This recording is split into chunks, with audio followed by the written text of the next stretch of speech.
we're not arguing rape shield. I'm not sure I disagree with you about that. Okay. I'm not.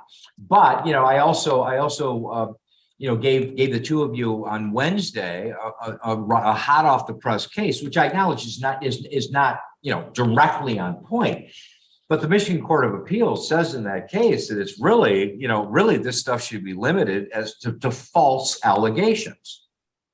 Your Honor, with all due respect, we believe that Mathis got it wrong. Mathis, they require a more rigorous showing.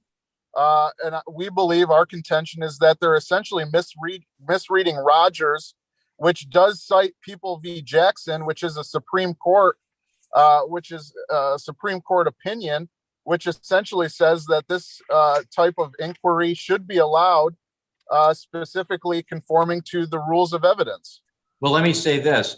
While I acknowledge that Mathis is not a published opinion, when the Court of Appeals comes down with a unanimous opinion 3 weeks ago on this issue, I guess I'm likely to conclude that I should probably follow that. But I acknowledge that's not binding on me. So I'm hearing you. I hear your argument. And Your Honor, we would just say that an accusation of sexual conduct, it should not be considered sexual conduct. It is not seen in the court's eyes as sexual conduct.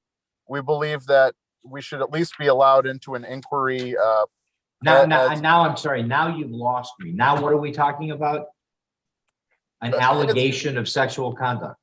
Yeah, which essentially is, I guess, what this could be considered, Your Honor. But now that gets dangerously close to the rape shield statute. It seems to me you're now flirting with rape shield, because now you're talking about trying to get into evidence prior sexual activity by the complaining witness. And there are two kind of theories, Your Honor. One is obviously that rape shield should not apply whatsoever, follow the rules of evidence. I guess under a second theory, if it should be seen that the rape shield does apply, we have a basis of good faith. We've submitted a motion in writing, and we would just ask that the court allow us to explore this at trial. Ms. Richardson, with all due respect, I know you've already had your children, but I get the feeling you're about to have a baby now, and so I'm now going to turn it over to you. What's the people's response to all this? Well, Your Honor, I guess I'm going to start with the credibility issue he set up. I just because his investigator asked a person if he's a pedophile, essentially, and he denied it, doesn't mean it didn't happen, or she will say it didn't happen. It in no way proves it was false. So I don't see how that can be the swing argument on that. I think that, when you follow this Mathis and everything and the law, I don't believe he can ask these questions and they can't come in. Fair enough. Look, it's sort of an interesting question, but I mean, you could tell from my questions, I am highly skeptical about whether it's relevant when an investigator or anybody else, frankly, goes and says to somebody, did you inappropriately touch this 11-year-old? And they say, absolutely not, that somehow makes a false allegation. I mean, I just don't think that's right. Now, Mr. Abuzia argues, well, but we're really not saying it's necessarily a false allegation, but at least it gives us a good faith basis to cross-examine her on it. But I'm not sure that it does give a good faith basis when somebody simply says, are you asking me whether or not I inappropriately touched a minor? No, I didn't. I'm not persuaded that that's enough. But the other thing is that, as I said, and I also said this on Wednesday, I mean, Mathis is a case that, in which one of the defendants used to work for us in this courthouse, and it's a difficult case going on in Kalamazoo. And it's, and to some extent, I've been following the case, but frankly, that's not why I found Mathis. I mean, I read the E-Journal every day, and I saw this case, and I'm like, boy, I better take a look at this. But in any event, I am going to follow Mathis. I mean, it just came out 6 weeks ago. It's a unanimous opinion. I mean, there isn't even a dissent in it.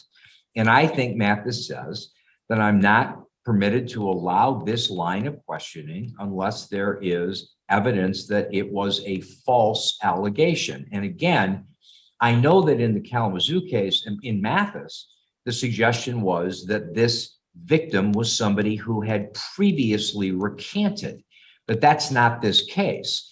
And so if this is simply somebody confronting somebody and saying, hey, this 13-year-old or 12-year-old or whatever, says that you did this to her, and what's he going to say? Yeah, I did do that to her. I mean, that's just not a likely response. Of course, anybody is going to say, I don't know what she's talking. I don't know what you're talking about. I mean, that never happened. So again, I mean, I think it's an interesting and well-crafted motion. I just don't think the law supports it. And so, with all due respect, I'm going to deny the motion.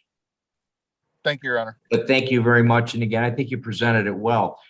So I gather that we are starting a trial at 8:30 on Monday morning. Your Honor, as I've talked to defense and you about this, I would ask that this be the second case up. There is a case that's similar, or not similar, but time-wise similar, and I'd ask that be allowed to go first if it does go to trial. Is that the case with Mr. Beeson? Yes, sir. Mr. Abutzia, well, first of all, let me find out what your position is on that. I mean, I think it's my call about what cases to take. But would you be opposed to adjourning this so that I can try another case in which has been hanging around and for a number of other reasons, it may make more sense to do that. I also think that's likely to be a longer trial, and I'd rather get that out of the way. But where are you at with this?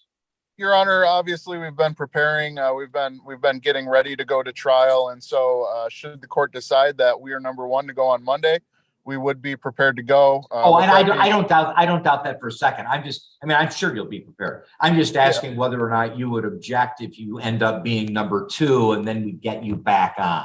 With the court's docket, I would leave it to Your Honor's discretion. I would not have a position either way. All right. And let me ask you this as follow-up to when we were all together on Wednesday. Have you had a chance to do any checking on the immigration question? I did reach out to Mr. Kessler, Your Honor. I have a call in with him. I have not heard back. Fair enough. I still think it's worth you maybe finding out some stuff from an immigration lawyer, because I know just enough to be dangerous. And I am not an immigration lawyer. I just happen to know some of that law. So let's see how it goes. Obviously, we'll all show up on Monday morning. Maybe Mr. Beeson's case resolves, and maybe we do go ahead or something. So let's just see where that is. But anyway, I appreciate the good argument. I appreciate the presentation. So Mr. Abutzia, have a nice weekend. Thank you, Your Honor. And thank you for the understanding the unfavorable circumstances in the car. Listen, I don't change my own tires. I can barely start my car. Thank you. They had the lugs on too tight. I would have done it myself, but did you actually just make a reference to lug nuts? Because I don't even think I know what those are. I pay people to do those things. Thank you. Have a good weekend. And you. The next case is the People versus Anthony Hood. This is case 22-01379FH. Please state your appearances for the record. Were we going to take this? Did you, Mr. Honey, did you want us to take this after our civil stuff? Well, Mr. Slot, who you might see on the screen there, shares office space with us, and Phil's a friend. So I wanted to see him do a little dance in front of you, Judge. But I don't make people dance. People are always smarter than I am. They make me dance. You just saw that, I'm happy to go right now. It's not a problem, Your Honor. Well, I mean, listen, I'm fine, to put you at the end, but okay. So I don't know if I know Mr. Slot. Maybe I've met him, but he's good people, Your Honor. Oh, I don't doubt that. I mean, I like everyone in your office, but in any event, so this is a motion to reinstate bond, and the defendant is Anthony Scott Hood, I mean, of course, I've read all of this. And what I do in these circumstances on bond motions is that I also get a court services report.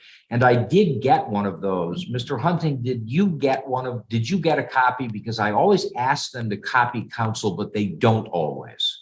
I did not get a court services report per se, Your Honor. I got forwarded to me, I think it was forwarded on or around September 6th, an email from Miss Fisk at Circuit Court Services, an email that was directed to your staff indicating that Mr. Hood had been arrested on a new charge and some of the background related to that charge, which I would like to address, at least as how she characterizes what took place in the recent arrest. But beyond that, no, I have not received anything additional. And to be honest, Mr. Hunting, I don't think I've seen the email that you're referencing. So what I got is a court services report, and I'm going to not read it verbatim, but I always like people to know what I know. So what court services says is, they give the background, been in custody since so-and-so and so-and-so, currently charged with possession of meth, felon in possession of ammunition, also charged as a drug second offender, and I think a fourth felony offender. They then say he's currently being held without bond after his bond was revoked due to new felony charges and continued drug use. Then they say he's also being charged with possession of meth, et cetera, which is a case that he was arrested and charged with while already out on bond. And they say that his bond has been set, I gather, in the newer stuff at 5,000 cash or surety. Then the final paragraph is Mr. Hood admitted to using meth at his scheduled appointment on April 19th, 2022. So apparently was continuing to use meth on bond. He did test clean for alcohol and drugs 1 month after that.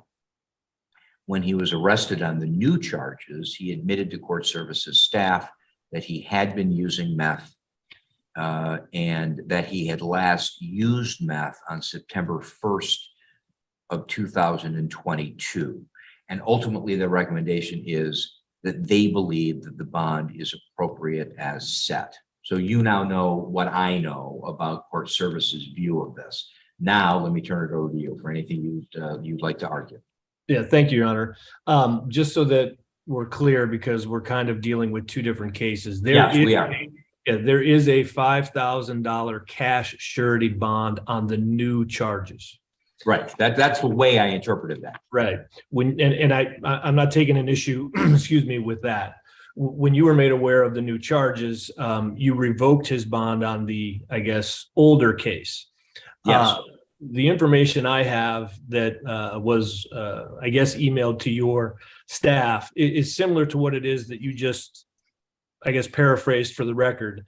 What I think is more important is the way that it is characterized, the new charges, the way that it's characterized by court services, because it's not as reflected in the police report. What happened per the police report, if we're going to believe that the police report is 100% accurate, and for purposes of this discussion, I guess we can take that position.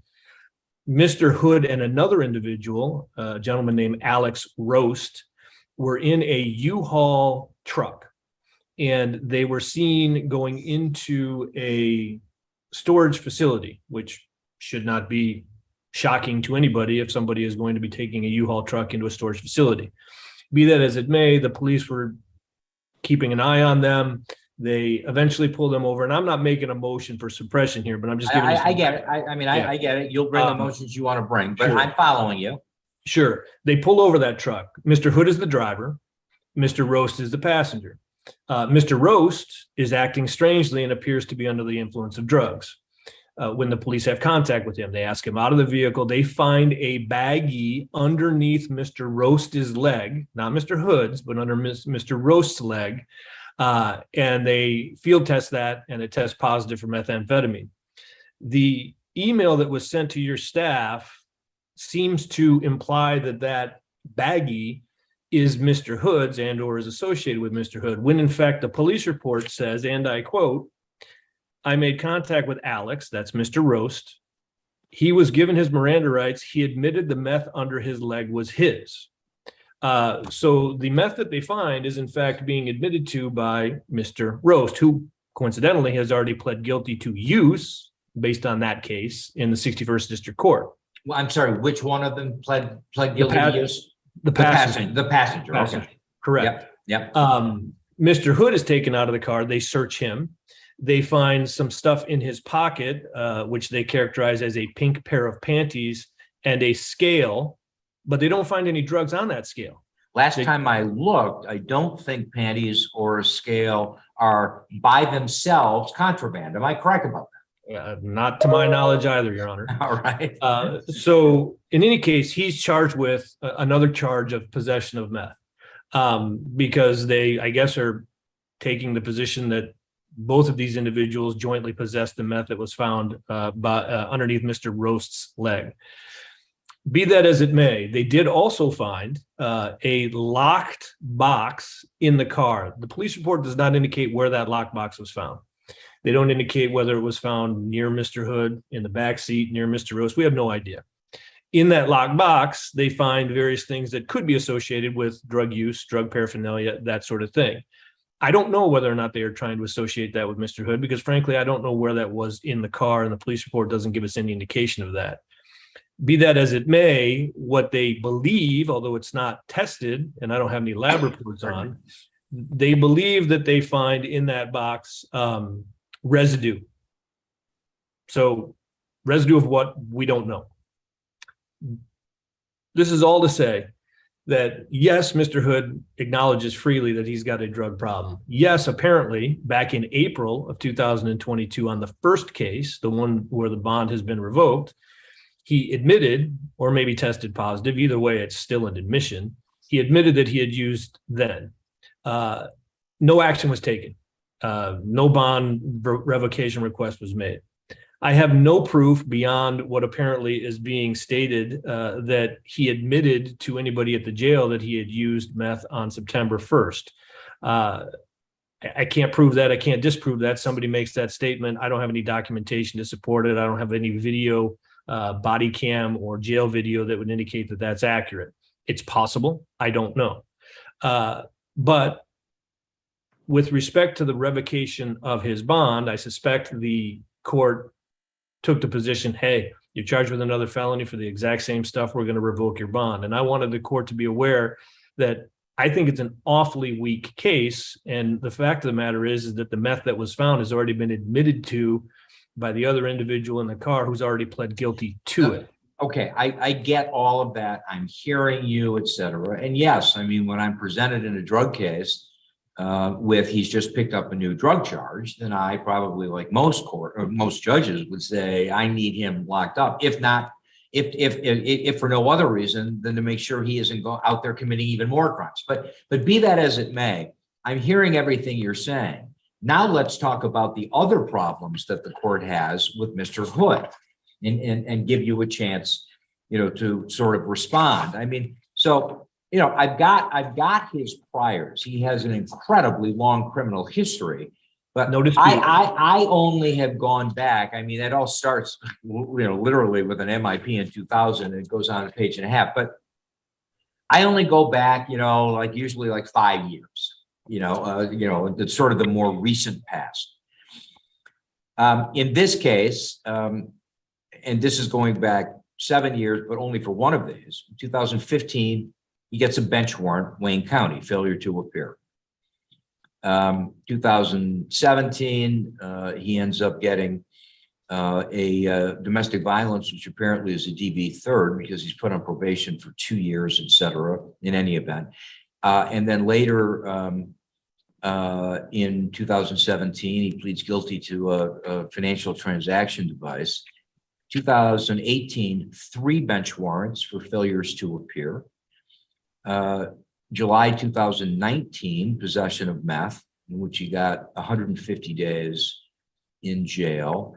And then 3 months later, in 2019, he gets a retail fraud third, to which he pled guilty. This does not tell me what the specific sentence was. So I have those concerns as well. And while neither you nor I were there, it's not my experience that court services is going to say he admitted to using meth and that they didn't have a basis to say that. But you're right. I mean, I guess it's hearsay like anything else is, to the extent that I get reports from lots of different agencies. So, I mean, my concerns are, as I'm sure you can tell, this is a guy who has been in an extensive amount of trouble. B, I'm willing to concede that probably most of this, I don't know about the DV, but that probably a lot of this, the retail frauds and all that jazz, is because he's a drug addict. I get that too. But I'm also, of course, concerned about the fact that apparently he, and I'll give him credit for being honest. I mean, he admits that he's still using, or at least he certainly admitted that when he was arrested, he was using. And so those are the concerns about whether or not, it's a sensible thing for me, to suddenly give him some sort of a bond. I mean, I'm going to give him some sort of a bond. And then, of course, I'm always in the position of, I don't represent him, you do. And I know what your job is, Mr. Hunting. You're very good at it. But there's always a part of me that also thinks, if he's out, he's going to make this worse. But but that's not my job. I don't know whether he would do that, but I get concerned when I see this kind of stuff. So that's it. Respond. If I might, Your Honor, when we are provided the initial discovery documents from the prosecuting attorney's office, as you may be aware, we are typically provided with some criminal history on our client. I am aware of that. Yeah, I am looking at the criminal history that we've been provided for Mr. Hood. And obviously I'm aware of the first case because I represent him on the first case and I represent him on the second case. I show no domestic violences whatsoever. I show nothing in 2019 that would be a retail fraud. I show a variety of criminal offenses, no question, most of which, if not all of them, are either retail frauds or forgeries, uttering and publishing, those sorts of things. And drug offenses. I see nothing that's violent in nature. So if court services has found something that is not in the documentation that I've been provided, I can't respond to that. I'm not saying you're wrong. I get that. I have to tell you that I've been doing this a while. Court services stuff is more accurate and better. What I can read to you is that the domestic violence, October 10th of 17, was in Montcalm County. He got 2 years of probation, 13 days in jail, fines and costs. Then later in 17, a financial transaction device, 63rd District Court pled guilty. And then in 2019, the possession of meth, which you may well have represented him on, I don't know, in which he got 150 days. And then and then later in 19, only 3 months later, the retail fraud third, again, 63rd District Court. And it says pled guilty, but I only have in front of me, I also, you know me, I didn't do a lot of state work, but I did do some state work. And I always thought that, well, first of all, you can't run guidelines. You used to get accurate stuff. And I used to be very frustrated about the fact that I never did get accurate stuff. So how do you run guidelines if they're not giving you everything? And then you find out later, oh, that's not how I scored them. But anyway, I don't want to get, embroiled in that. I just wanted you to know that what I have in front of me does suggest that there are some concerns. So what are you asking for? Well, Your Honor, initially on the first case, the one where bond has been revoked, it was a $2,500 10% bond that was posted, and he was out for an extended period of time. While he may have failings to appear in various other courts, and again, I can't speak to that, I will take that record as being accurate. He has not failed to appear in the case, either one of the cases that I have been representing him on. And we've had, if you could take a look at the court file, or if you have looked at the court file, we've had a number of status conferences before you. We've, I think, even had a couple of times where jury trials have been scheduled, but they've been adjourned because we weren't the oldest case. So he has not had any failings to appear in this particular case. As the court's aware, under the court rules, there are a certain number of factors, identified factors, that you are to take into consideration with respect to setting a bond. Prior criminal record, I'm not going to argue the fact that he's got, frankly, a terrible criminal record. He's got criminal record in the state of Michigan, and I believe criminal record outside of the state of Michigan. Yeah, but I've got some stuff in Ohio and Indiana. Sure. So you're right about that. Yeah, but the vast majority, if not all of them, based on what I have, and it's only what I have, they are not inherently violent in nature. They are theft offenses. They are forgery offenses. They are the type of offenses that would be indicative of somebody with a substance abuse problem who's trying to generate funds in order to get drugs. Again, B would be appearance or non-appearance in court proceedings and flight, risk of flight. Again, in this case, he has not missed anything.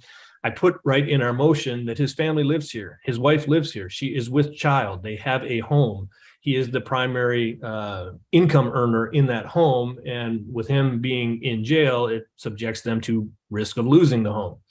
No question, he's got a he's got a history of substance abuse. We can't avoid that. Not even going to try. I can tell this mentally. I have not asked for a competency exam. He understands what's going on here. He is not a dumb individual. He's just got himself a drug problem.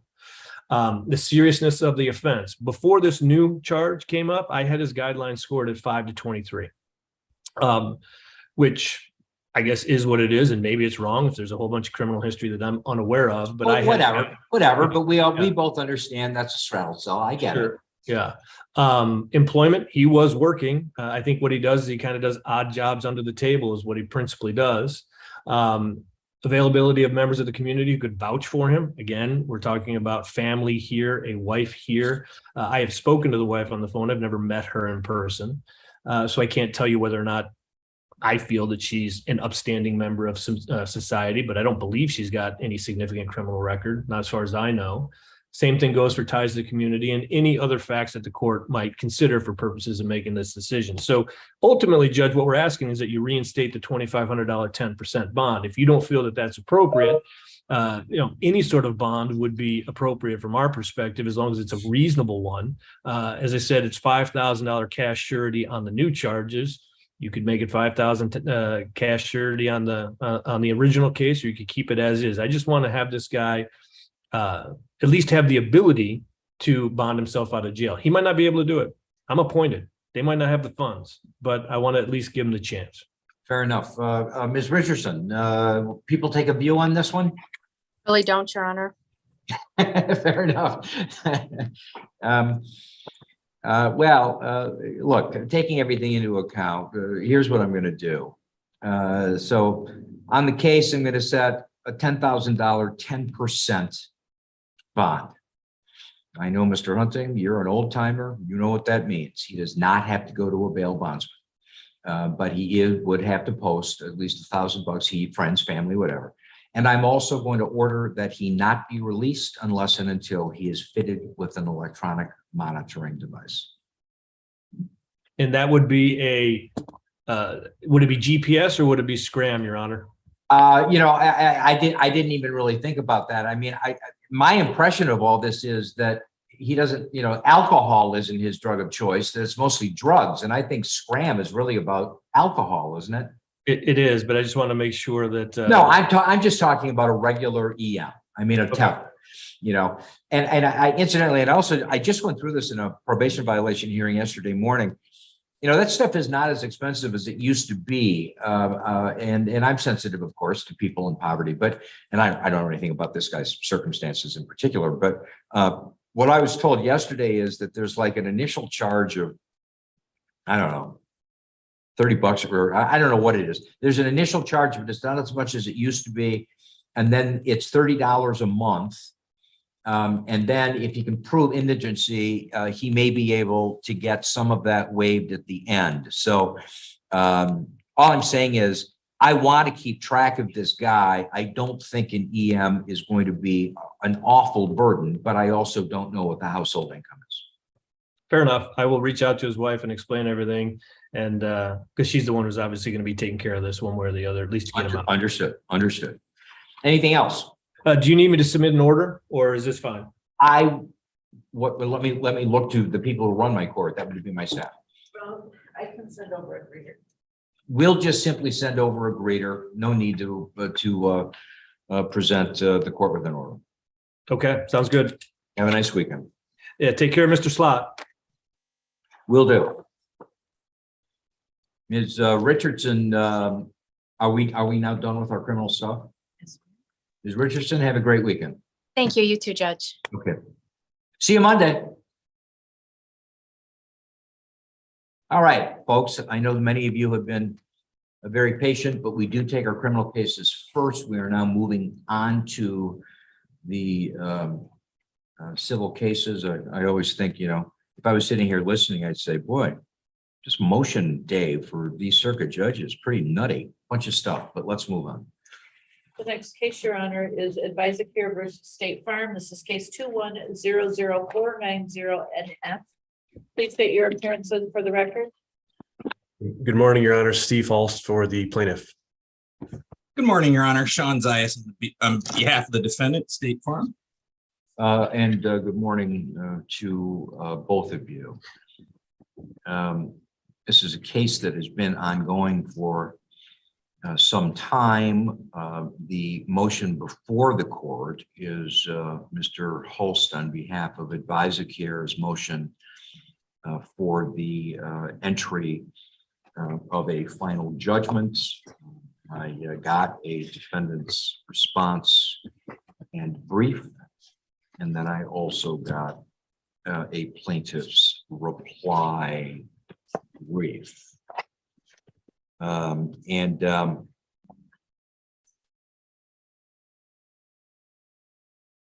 Hulst,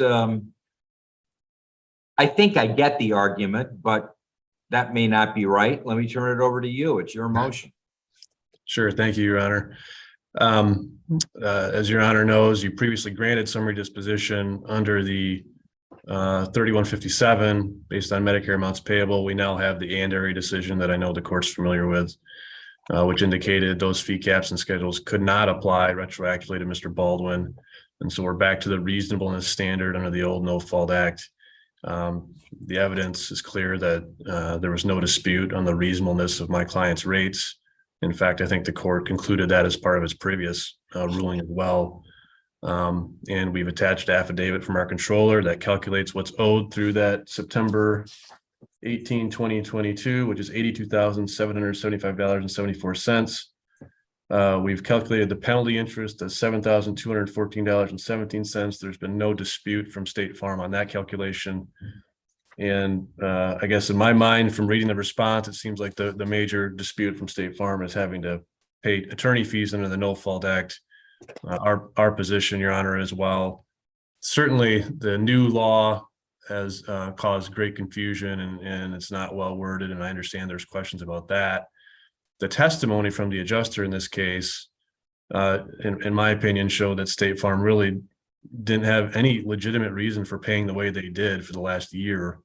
The adjuster had no comment on Medicare amounts payable, no comment on Advisacare's charge description master, both of which would support full payment of Advisacare's reasonable rates. And I think one other factor is relevant on the attorney fee issue, Your Honor, is even after we get Andary, even after we get the Supreme Court's denial of the defendant's motion in that case to state the precedential impact of that case, even after we get a diffs bulletin, which directs insurance companies like State Farm to go back and reprocess, we're still here fighting. And I don't believe that's reasonable given the clarity of the law.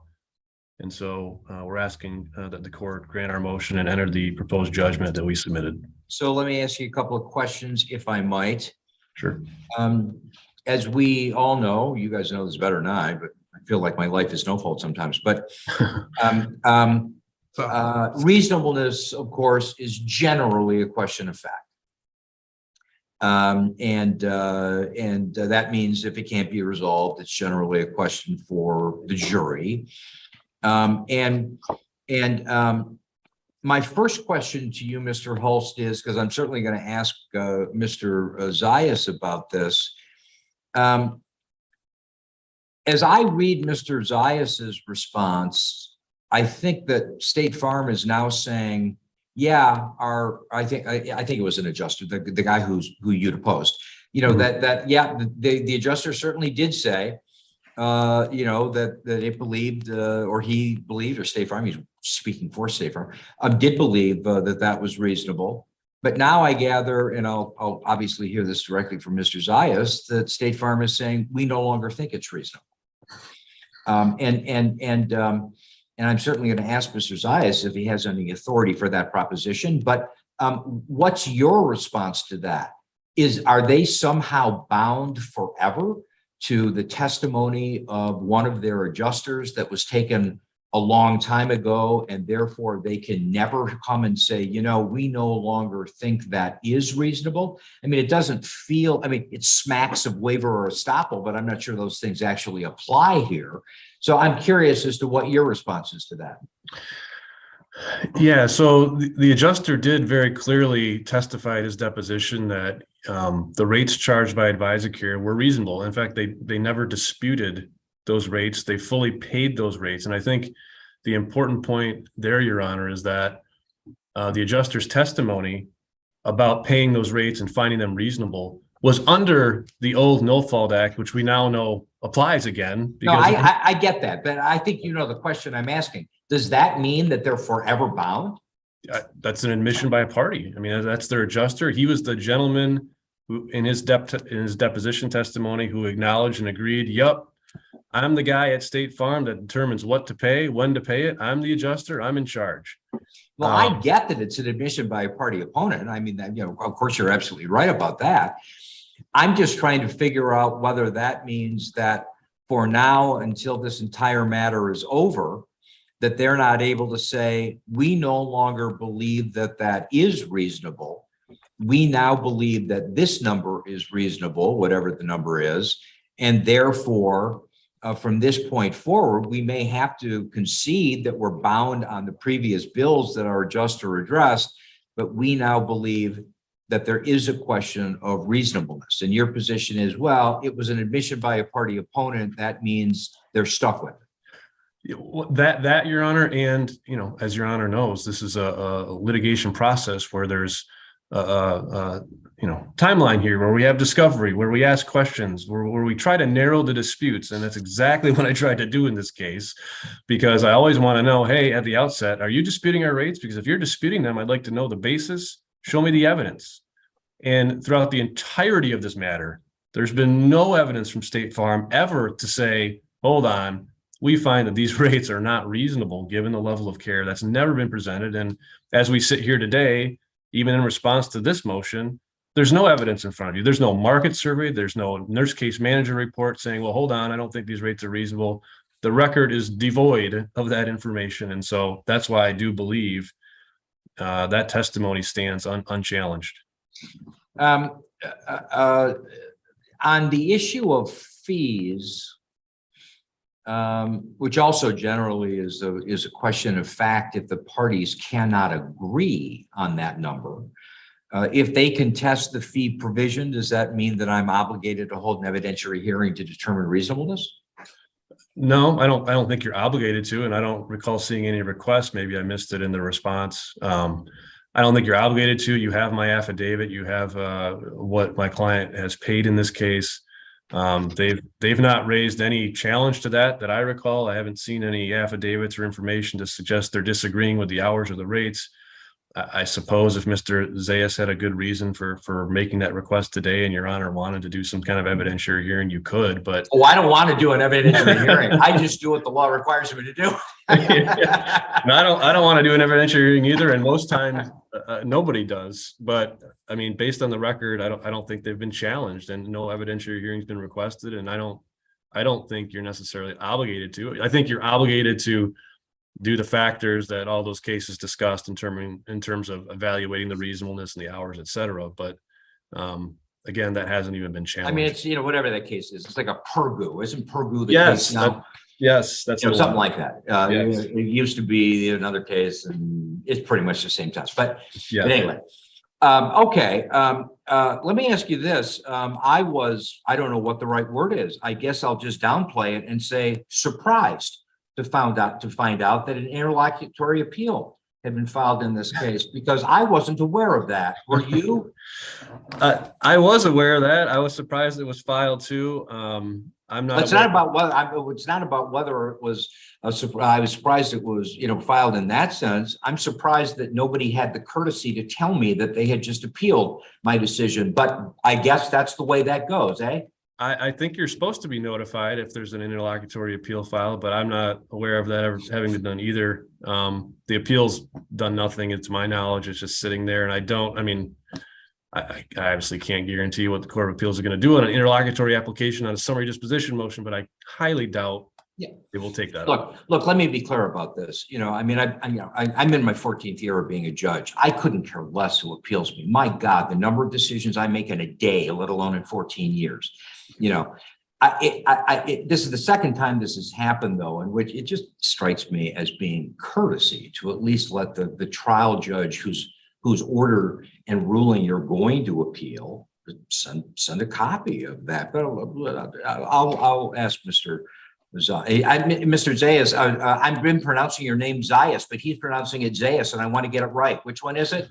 You were right the first time, Your Honor, Zayas. It is Zayas. Okay. Yes. All right, fair enough. But I accept Zayas, especially. Yeah, I mean, that's fine. People are entitled to, I got a name that people mangle. So, I mean, people, it's Denenfield, it's Denenfeld, it's whatever. We all have these names, except Hulst, who comes up with an easy one. His Right. parents treated him better than my parents treated me. Okay.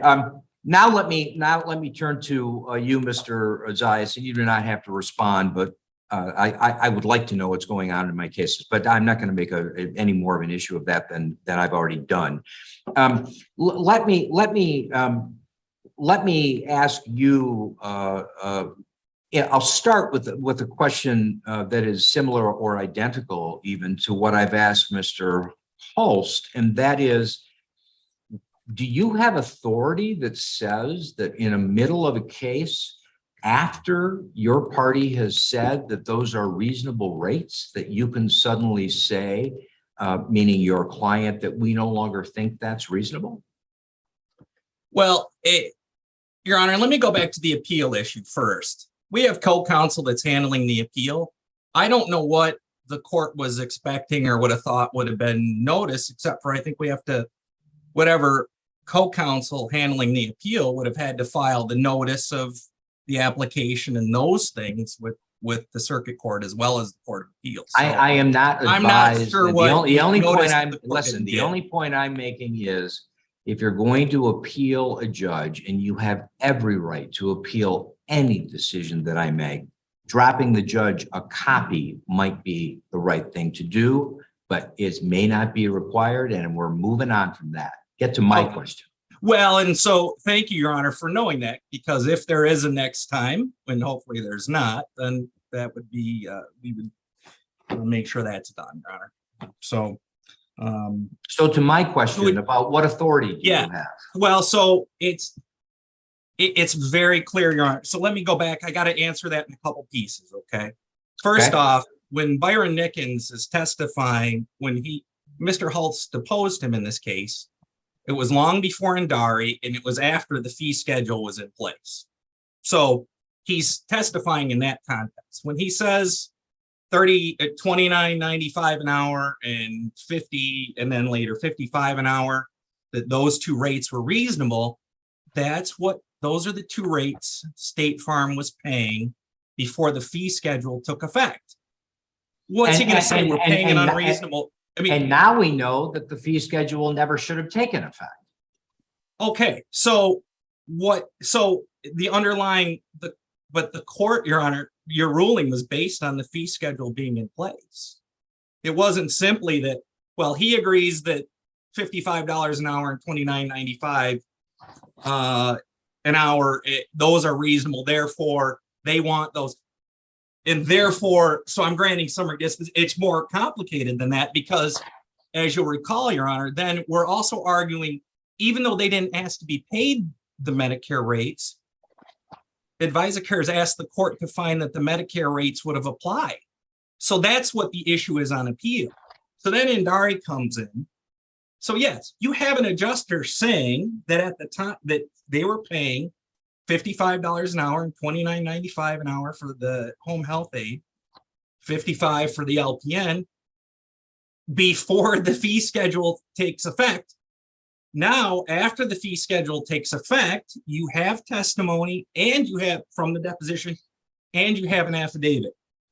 Why didn't you pay Medicare rates? Well, Your Honor, this isn't the only case where there's a dispute, and I'm sure Mr. Hulst is on appeal on other cases where they're arguing the same thing, whether the Medicare rates for professional attendant care apply. And when you've briefed all that, so if there's the dispute there. That's a legitimate dispute. Whether State Farm is right or wrong, it's a legitimate dispute. Well, let me ask you this. I mean, I haven't gone back and reviewed that entire deposition, at least this time around.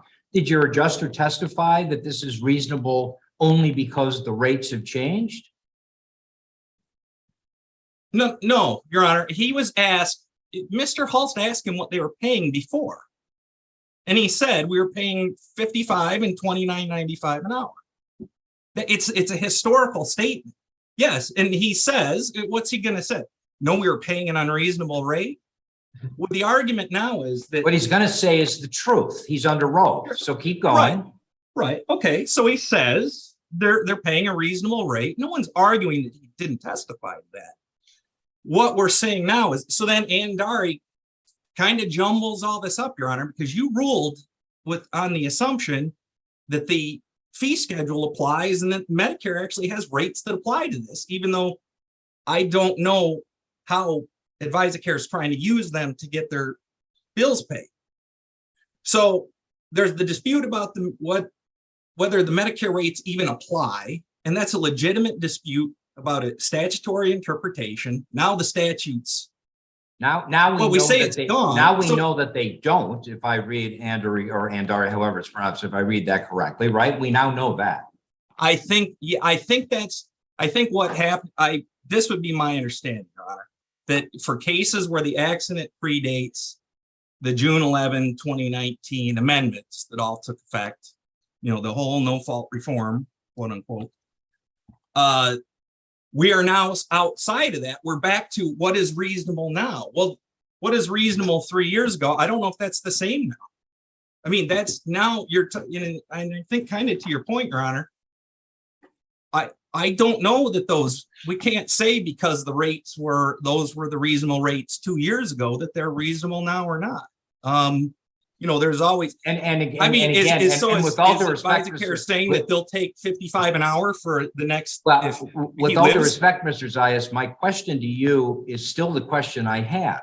Do you have any authority that says that after determining that something is reasonable as a rate, that at some point in the future, you can say, you know what, we don't think it's reasonable now?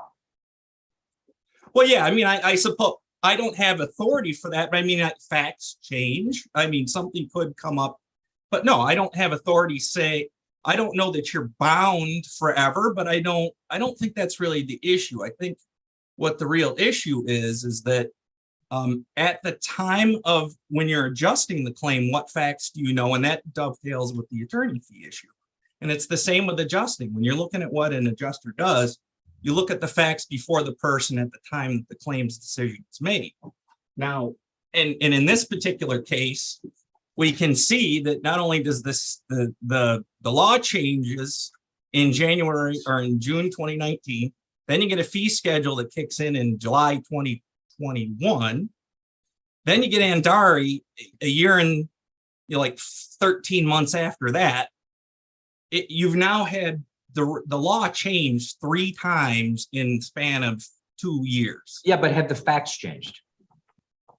I don't know that his underlying conditions have changed.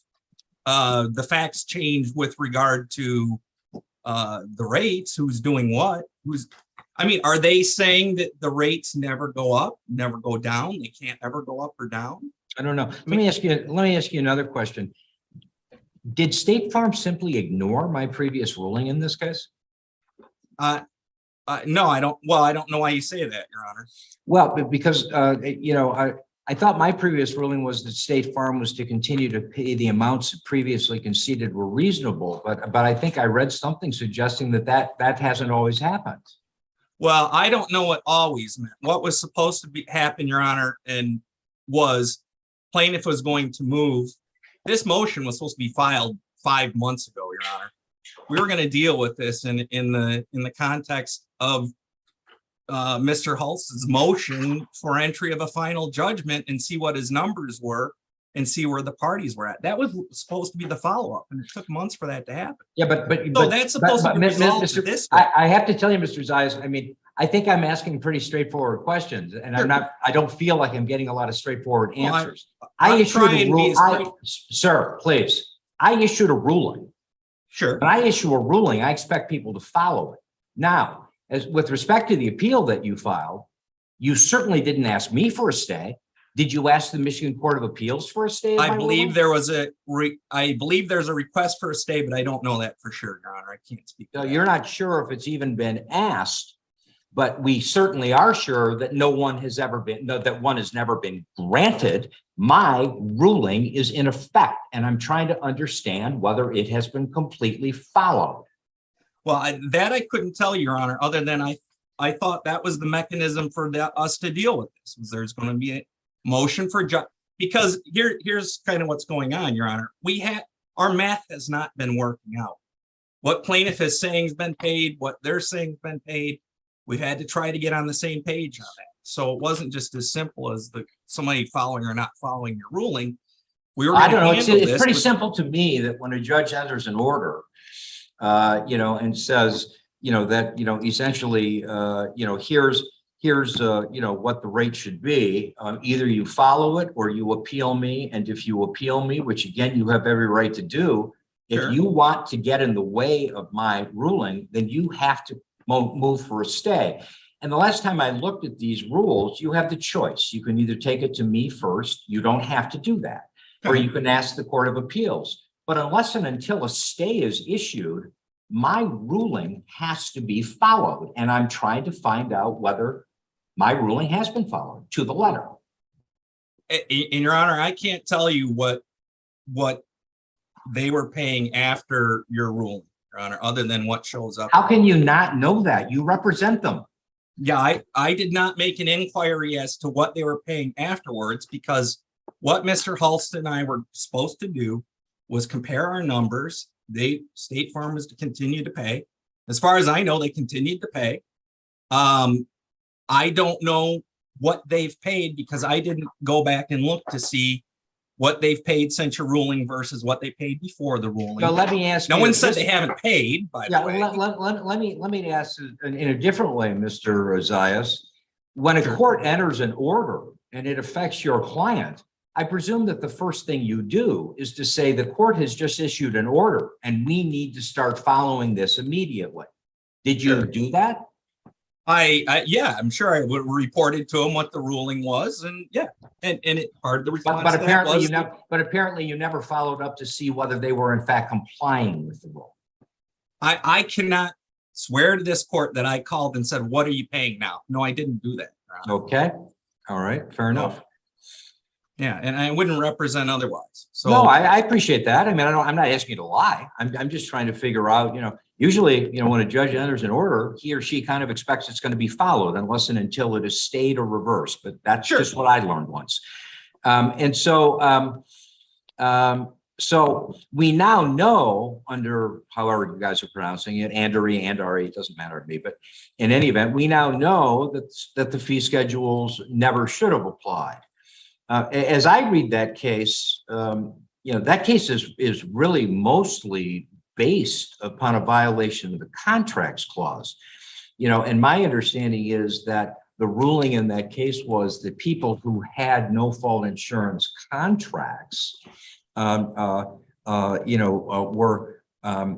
not to be affected by the no fault amendments, because the Michigan Court of Appeals just ruled what it ruled, which is that it never should have had any effect on policyholders at that time. Is that how you read that case with me or not? I think that's essentially it. What I would say, Your Honor, is that the court was suggesting that you had a contract before the statute changed, before the reform. That's correct. Before the amendments took effect.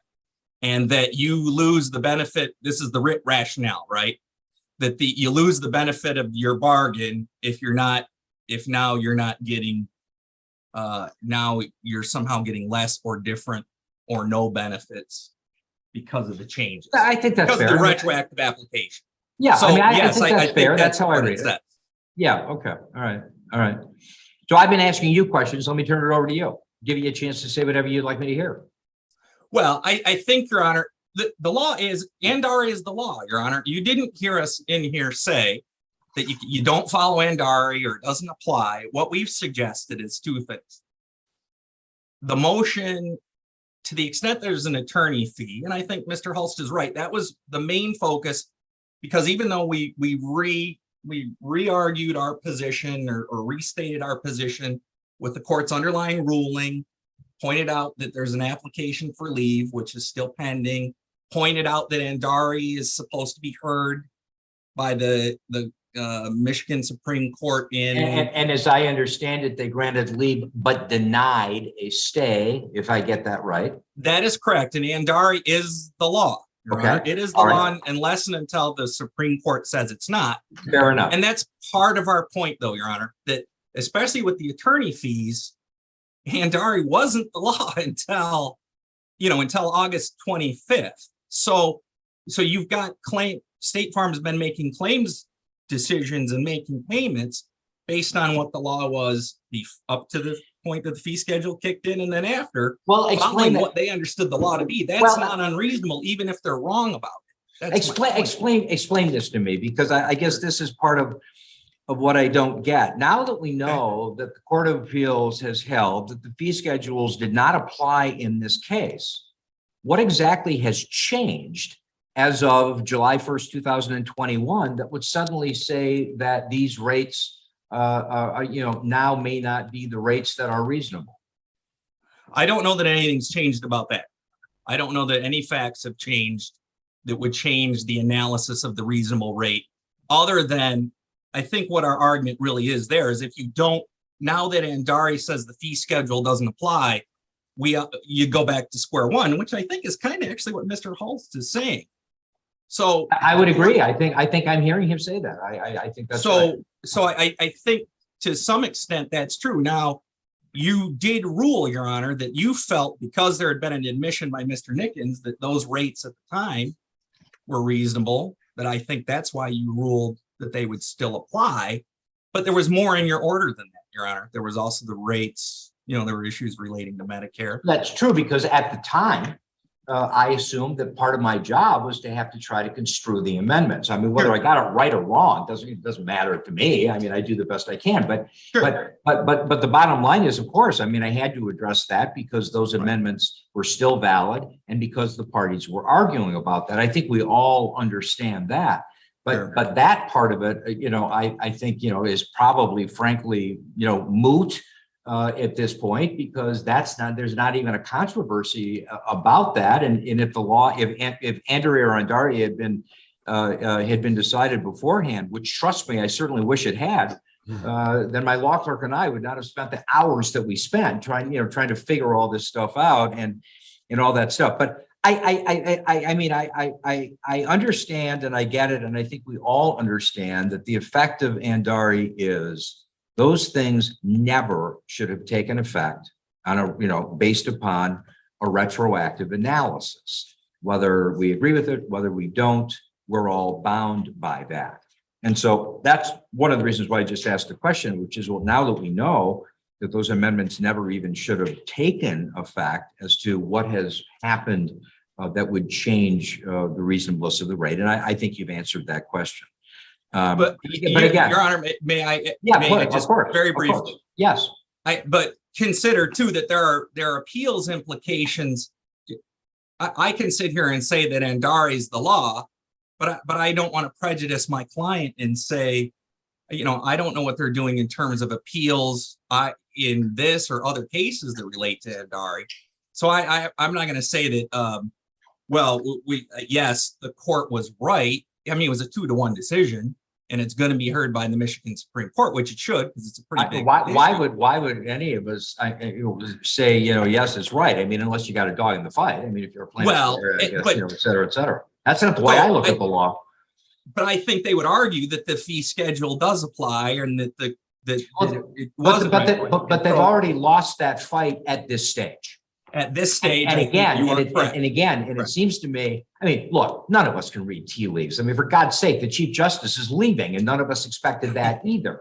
But the bottom line is that Andari is the law, and that at least one of the parties in that case asked the Supreme Court to stay it, and they said no. So the only thing a judge in my position can do is to apply Andari as what it is, binding law. And I assume both of you would agree with that.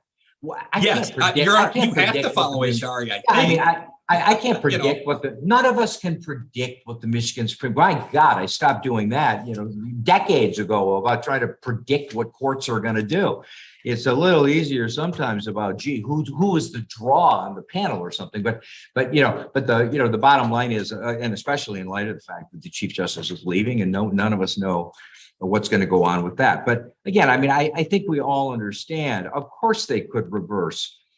I don't, and it's easy to read too much into them denying the stay, because obviously, one could argue that means, well, at least we're not going to stay what the Court of Appeals did, and that must be an indication. I'm also too old for that. It's not an indication of anything other than they made a decision that let's let this be the way the Court of Appeals decided it until we have a full chance with full briefing and everything else to make that decision. I think we're all on the same page about that.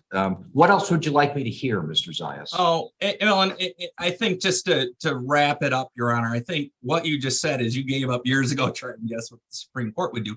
That's really the point, Your Honor. The law, again, with respect to the attorney, Your Honor has already ruled on the underlying issues, Your Honor. We've tried to preserve those for appeal. We've tried to point out what we think we've pointed out our positions on those. I think that's as preserved as it can be. The attorney fee is different, Your Honor, because just like you said, if you were to award an attorney fee in this case, what you're saying is that State Farm should have known that Andari was going to come down, and that a duly, at least we thought, a duly statutes duly enacted by our legislature and governor don't apply, especially if they've been used for a year and a month before that came down. I mean,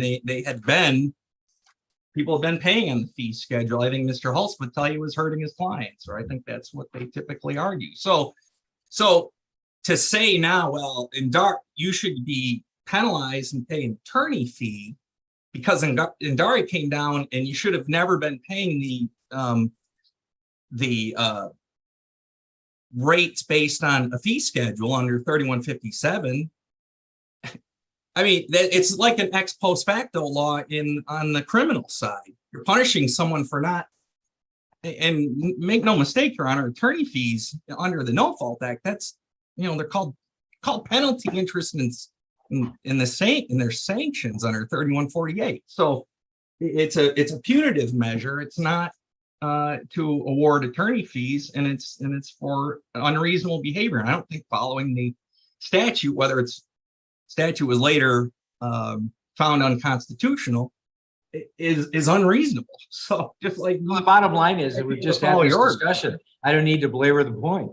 My guess is that, and I've not seen the papers, my guess is that the motion for a stay made all these arguments, and the Supreme Court said, no, we're not going to stay. The law changes, and the law changes, and it has effects. And none of us can predict what higher courts are going to do.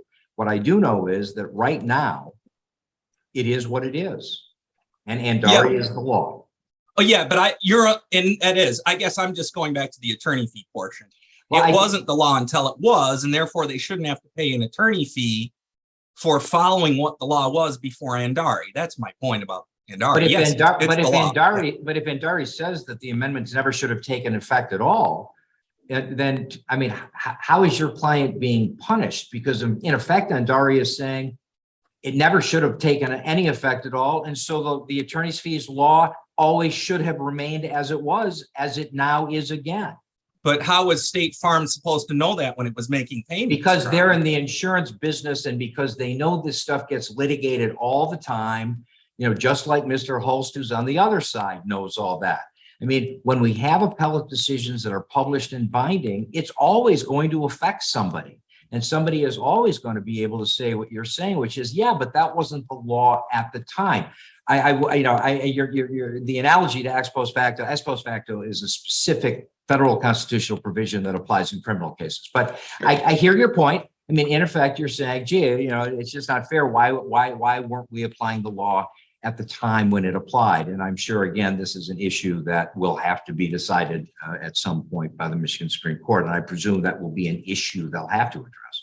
Now, I mean, in November, Your Honor, if an insurance carrier is not following Indari, that looks unreasonable. But in July of 2022, before Indari comes down, what are they supposed to be paid? Well, first of all, that's my point about the attorney. That's I get going to it, the but attorney. I find it a little hard to believe that State Farm and most of the other insurance carriers were not aware of the fact that this stuff was being litigated and being litigated hard. Everybody would we knew assume- on one side or the other that this was going to have impact, which is why it has been so hardly fought about this stuff. So, I mean, I understand what you're saying, but if Indari says what I think it says, which is none of this stuff ever should have gone into effect, it never should have affected anything because it's being applied wrongly when people already had existing policies of insurance. I mean, you know, it's not like both sides, Mr. Hull's side, your side, we're not aware of the fact. I mean, my God, I mean, some of the worst fights I've had, and I don't mean that personally. I mean, I'm just saying some of the hardest fought fights that I've had as a judge in the last couple of years has everything to do with no fault amendments, you know, all of this kind of stuff. So we all knew that there were a lot of issues at play that we were going to have to wait and see what happened. But I hear your point. I do. But how would State Farm know, Your Honor, that which panel is going to be drawn and how 2 out of 3 judges are going to vote on the retroactive application of one part of the no fault act? Mr. Zayas, I thought I just tried to address that, and then I think, you know, it's fully addressed, which is everybody knew this stuff was being litigated. Nobody could predict the way it was going to come out, but everybody knew whichever way it came out, it was going to affect carriers and it was going to affect plaintiffs and first party benefit claims, right? Everybody knew that. And that's why it has to go to the appeals courts, Your Honor. We need an answer. Everybody needs answers on these questions. And it's already there, my friend. And the Michigan Supreme Court has granted leave. And they will tell us what the law of the state of Michigan is. I mean, again, we're all there. Look, I've got a lot of other people waiting. I still have, I think, one more. I think I do. Oh, no, they settled that case. I'm sorry. Yesterday afternoon, they settled that case. No, do I have like a default judgment one? I'm sorry. I just need to make sure that I know it because I've also got guardianships and people in the courtroom now. No, you only have Mr. Slack. We have Mr. Nordquist on Farmers versus Gary Bartz. And we have Mr. Slot on. Okay, that's right. Okay, so bottom line is, look, I appreciate all the briefing and all that stuff. I'm not going to make a decision today. I'll get something out. I take some pride in getting things out in a timely fashion, so I will do my best to get something out as quickly as possible. I mean, I think the attorney fees issue is sort of a, an interesting issue about, how it's going to play out, whether it's fair or not fair. I'm not entirely persuaded about fairness because it's all about whichever side wins. The other side says, well, that's not fair. And I mean, that's kind of the nature of how all this stuff goes. But, but nevertheless, so I'll get something out on these issues and we'll take it from there. Okay. Have a nice weekend, guys. Thank you for the hearing, Your Honor. You bet. See you guys. See you. To the guardianship, it's been a very long day and I'm not done yet. I'm not going to take a break, but I still have some stuff I have to take care of. So I appreciate your patience.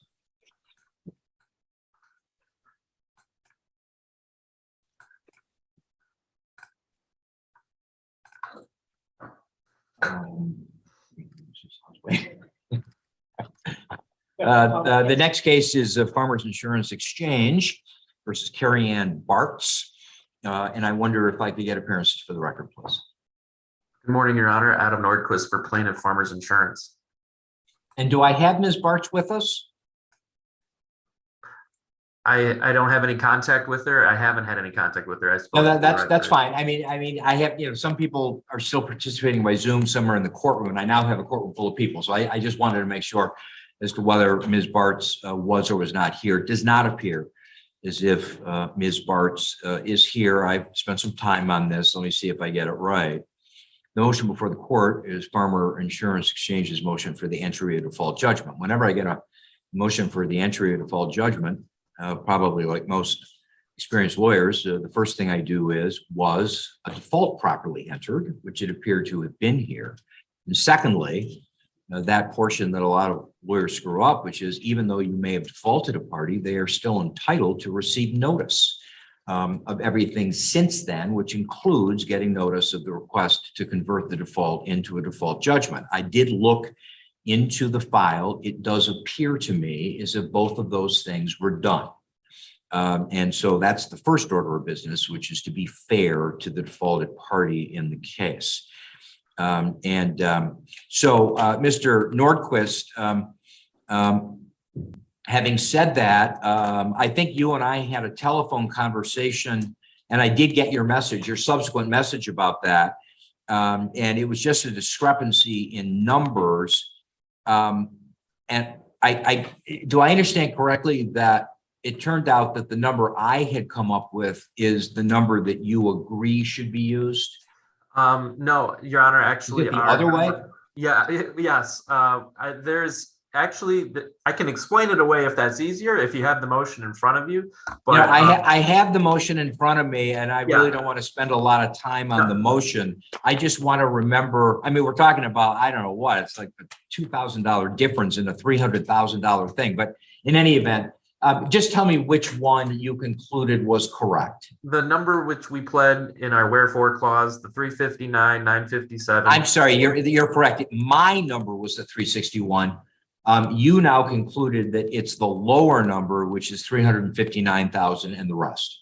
Correct. Okay, all right, fair enough. So let me give you a chance to argue anything you'd like before I make a decision. Judge, there's not really much for me to argue. It sounds like you've covered over everything. We filed our complaint after reviewing the facts of the accident, in which case it looks like we had an uninsured motorist. The conclusion here ultimately is that we believe that our defendant is responsible for those damages, and the total of, after accounting for, as we outlined, the PIP benefits, the attorney's fees and costs, as well as the money judgment interest, to total to 359, 957.42. And I would be more than happy to answer any questions you have or any concerns, but otherwise I don't think I do. I mean, my understanding of this is that that your carrier here was assigned under the assigned claims facility. Correct. Because it was an uninsured motorist. And as I understand that, I mean, all the carriers get these assignments. I don't know the details of how it works. I don't want to know the details of how it works, but I gather it's, sort of a rotation system or whatever it may be. And then, of course, you get to bring, if I get this right, essentially a subrogation claim against the uninsured motorist. Correct. That's what's happened here. The uninsured motorist gets defaulted. You're now moving for the entry of the default judgment, and everything, it seems to me, is in order. So I will rule and order that a judgment be entered against Ms. Bartz in the amount of $359,957.42. Mr. Frangeli, did you submit? I've got something marked order here, and I think it does have the correct number. It should have the correct number on it, Your Honor. I'm looking over. It does have the same number that was on our brief, so that should be the correct number. And, that's correct. Yeah, so what I'm going to do is I'll sign this order, and then we'll get it back to you, and then you will then also serve Ms. Bartz with the order. Absolutely, Your Honor. All right.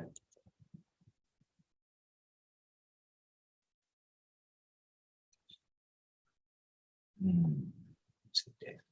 The 14th.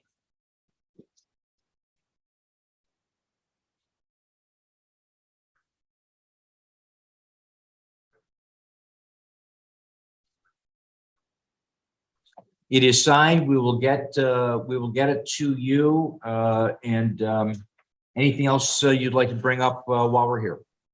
No, other than that, I appreciate your phone call and that you are, as I know as busy as all judges are, they can't quite all dig into the details as far as the other ones, but I appreciate your in-depth look into my pleadings, and I appreciate it for everyone else who's in front of you.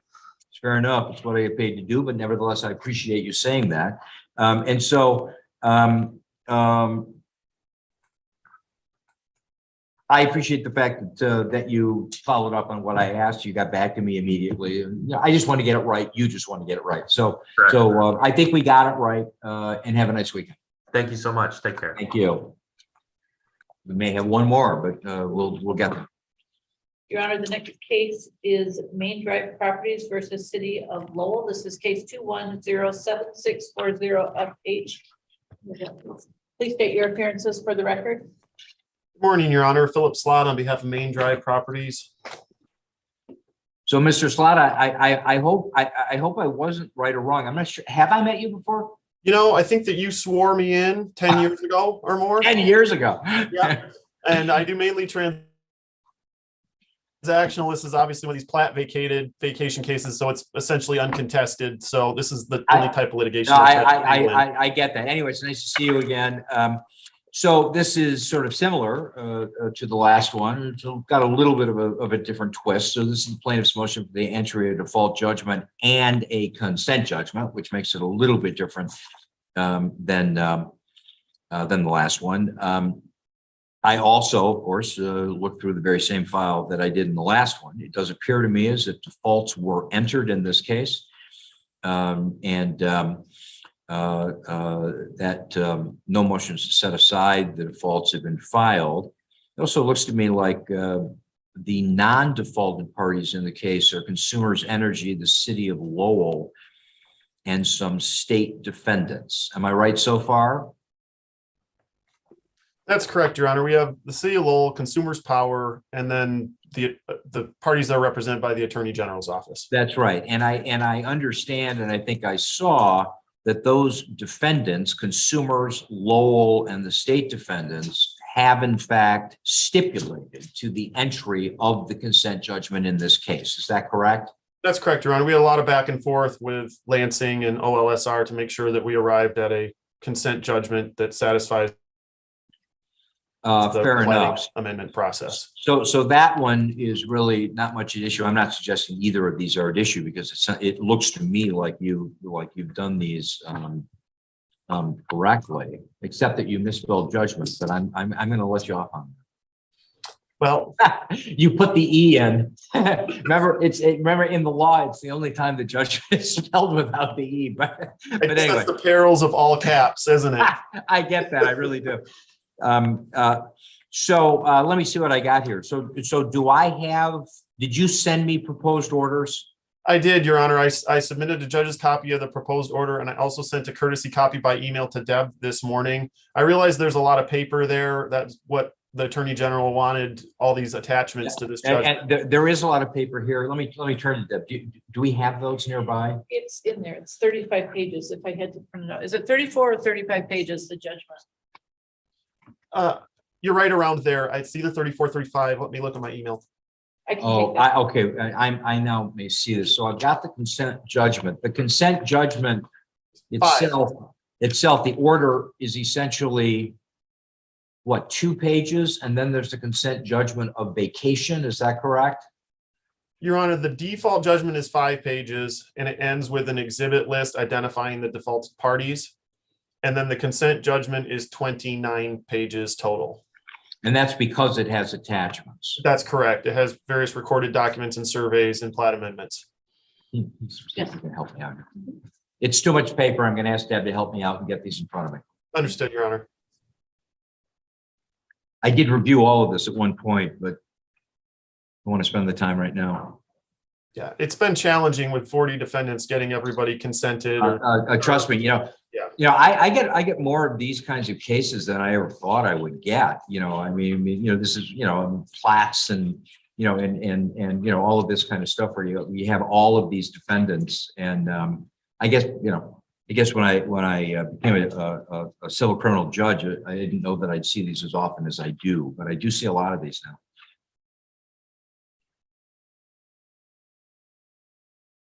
Is this a significant portion of your practice? I just happen to have a few of them right now. I don't know why they all came in at the same time. So Okay. Okay, here's the signature. All I can say is probably not a bad client because they probably pay your bills. that's the nice thing about real estate clients. Yeah. Okay, so I'm gonna sign this one. So I'm signing the consent judgment.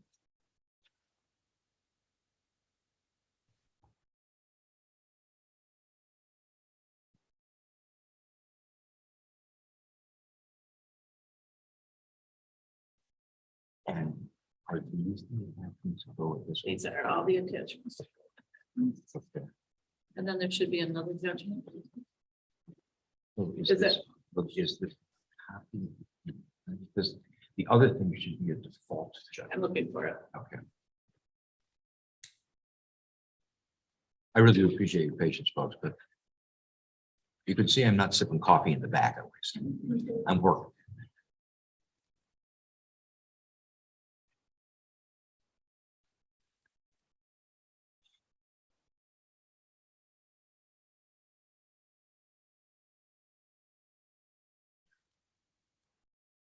Stefan, I haven't seen you in a long time. Nice to see you. You as well.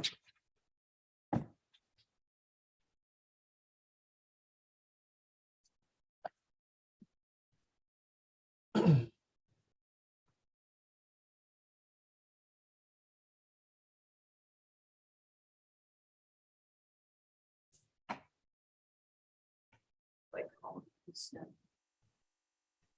Mr. Slack, can you email just the default judgment? please? Yeah. Thank you. I'll go to this now. Are there attachments to the default judgment as well? Pardon me, Your Honor? Are there attachments to the default judgment as well? It's just a list of the defaulted parties. There's an Yeah. exhibit A and it just has a list of different defendants that are. Yeah, okay. That's ringing a bell with me. So it should just be a list of all of the defendants, and there are 30 of them or 35. I don't know what they're. Well, Your Honor, I had most of them consented. So of the. So that means that the list is only going to be those who did not? That's correct. So if I had 40 people, 25 of them consented, 5 of them made appearances and signed the consent judgment, and this remainder that I'm going to send Deb and Catherine right now need to be defaulted.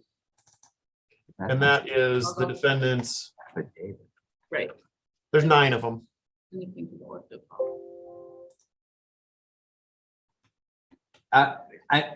I hate to do this to you, but I'm going to ask if you could send the default judgment again with the attachment. I just did, Your Honor, today. Oh, did you? Okay, Yes. okay. Let's see if it arrived. Yeah, because otherwise you're not going to have for the record the list of the parties that were defaulted and the record will be incomplete. So Yep, got to get that done.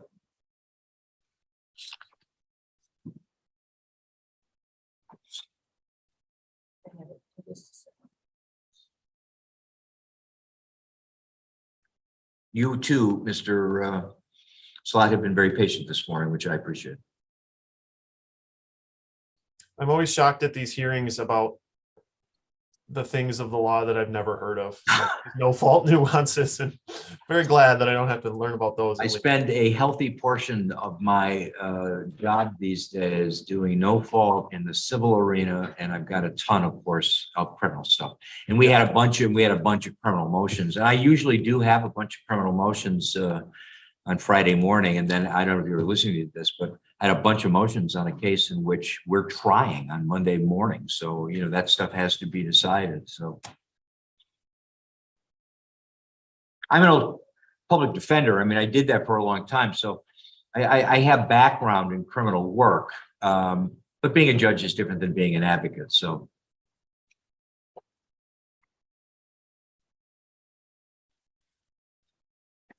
We're running to files for the next. Thanks. All right, so I'm now going to sign the default judgment, which is 4 pages long.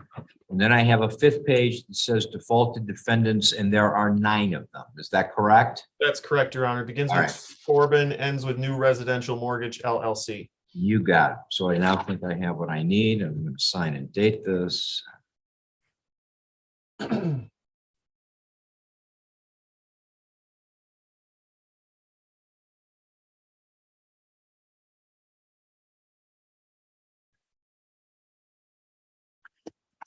Do you want us to put these in the mail? Do you want us to email them? Do you want us to do both?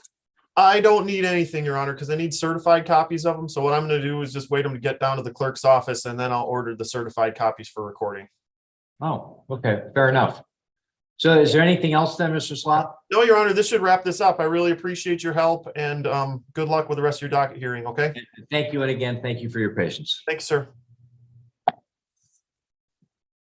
Now we move on. You call that one, Your Honor? I will Do call you want this. to have certain people come up to the? Well, yeah, let me call the case and then for those who are directly involved in the case, if you could come up to the tables, that would be great. And then we can go from there. So this is in the matter of Joseph Juanito Orcasitas Reyna and Betsy Diaz Reyna. This is essentially, I guess, what I'll call sort of a status conference about how things have been going. This has been a very contentious case for a long time. I'm hoping it's a little less contentious these days, but it is what it is. And, you know, I mean, I've got grandparents who love these kids, and, you know, so that's often what results in some contentiousness. But in any event, do I have people involved that would like to come up to the table? Why don't you come on up?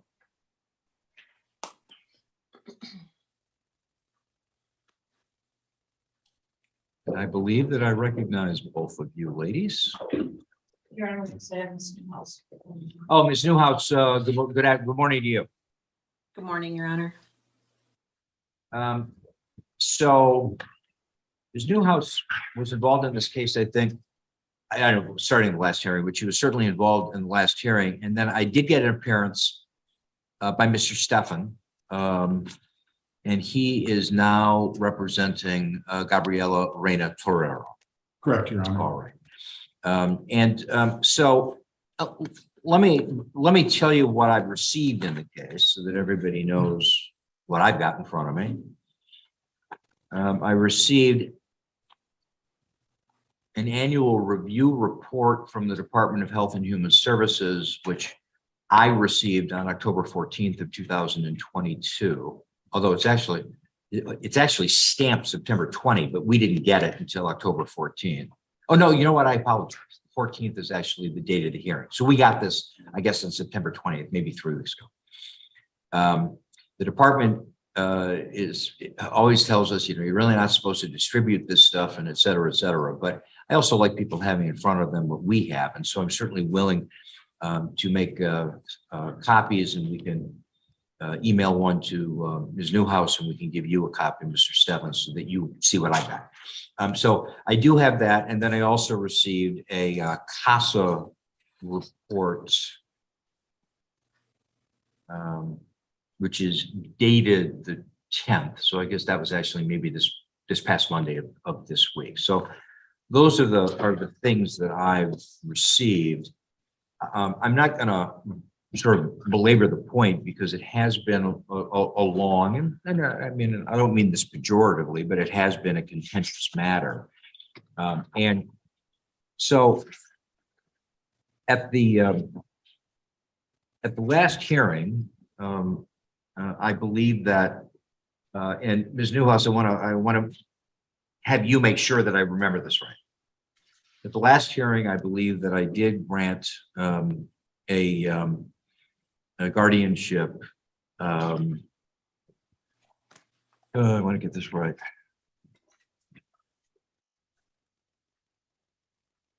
To Ms. Leonard, is that correct? Your Honor, she's had guardianship for some time. Yeah, okay. But then what happened at the last hearing is that I also ended up giving some limited grandparent time and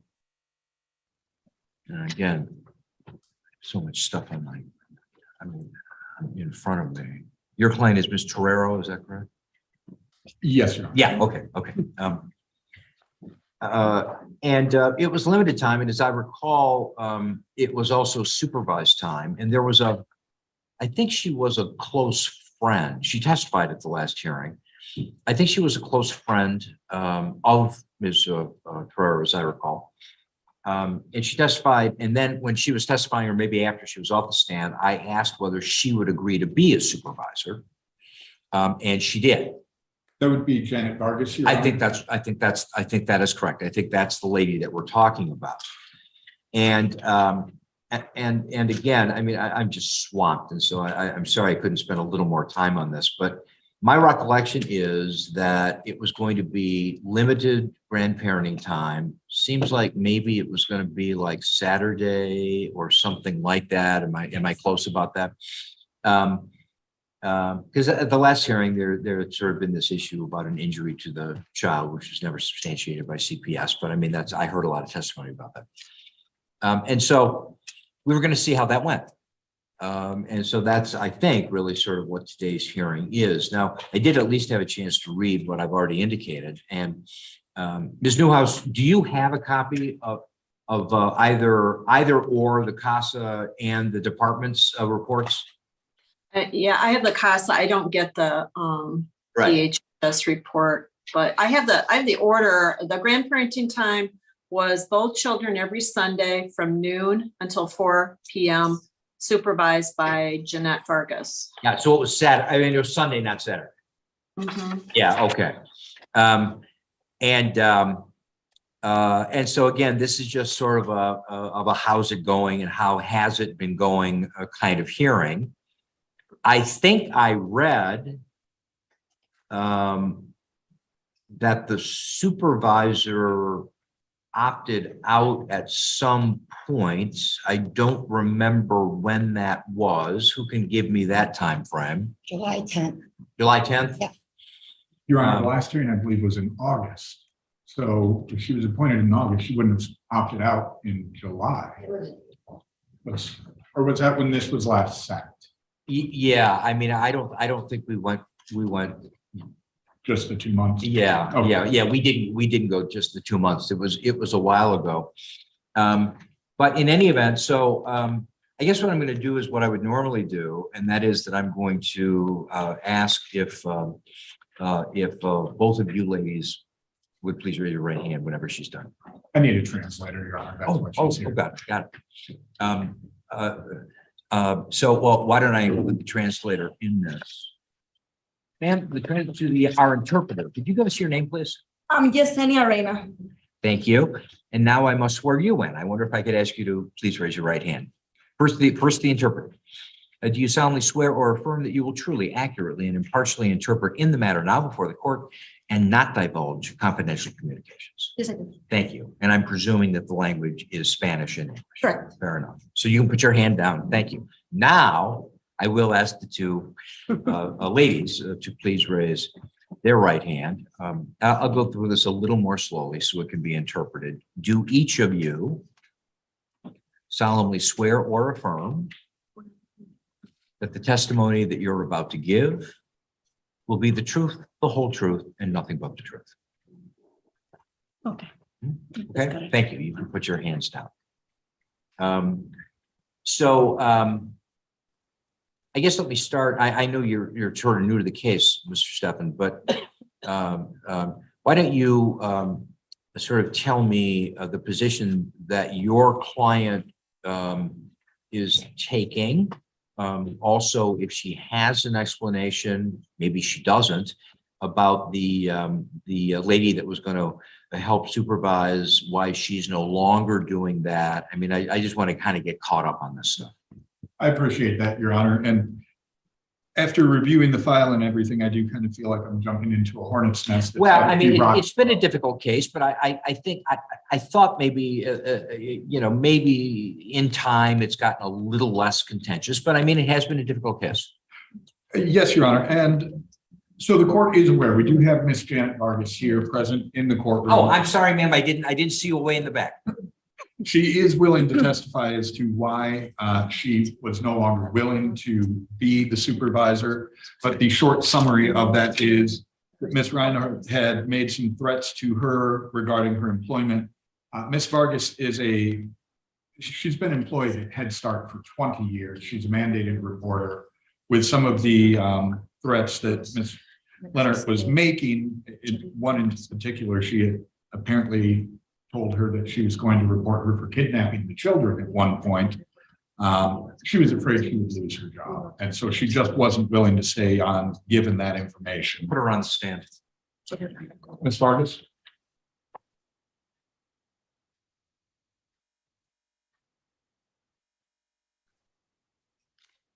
Again, welcome back to you.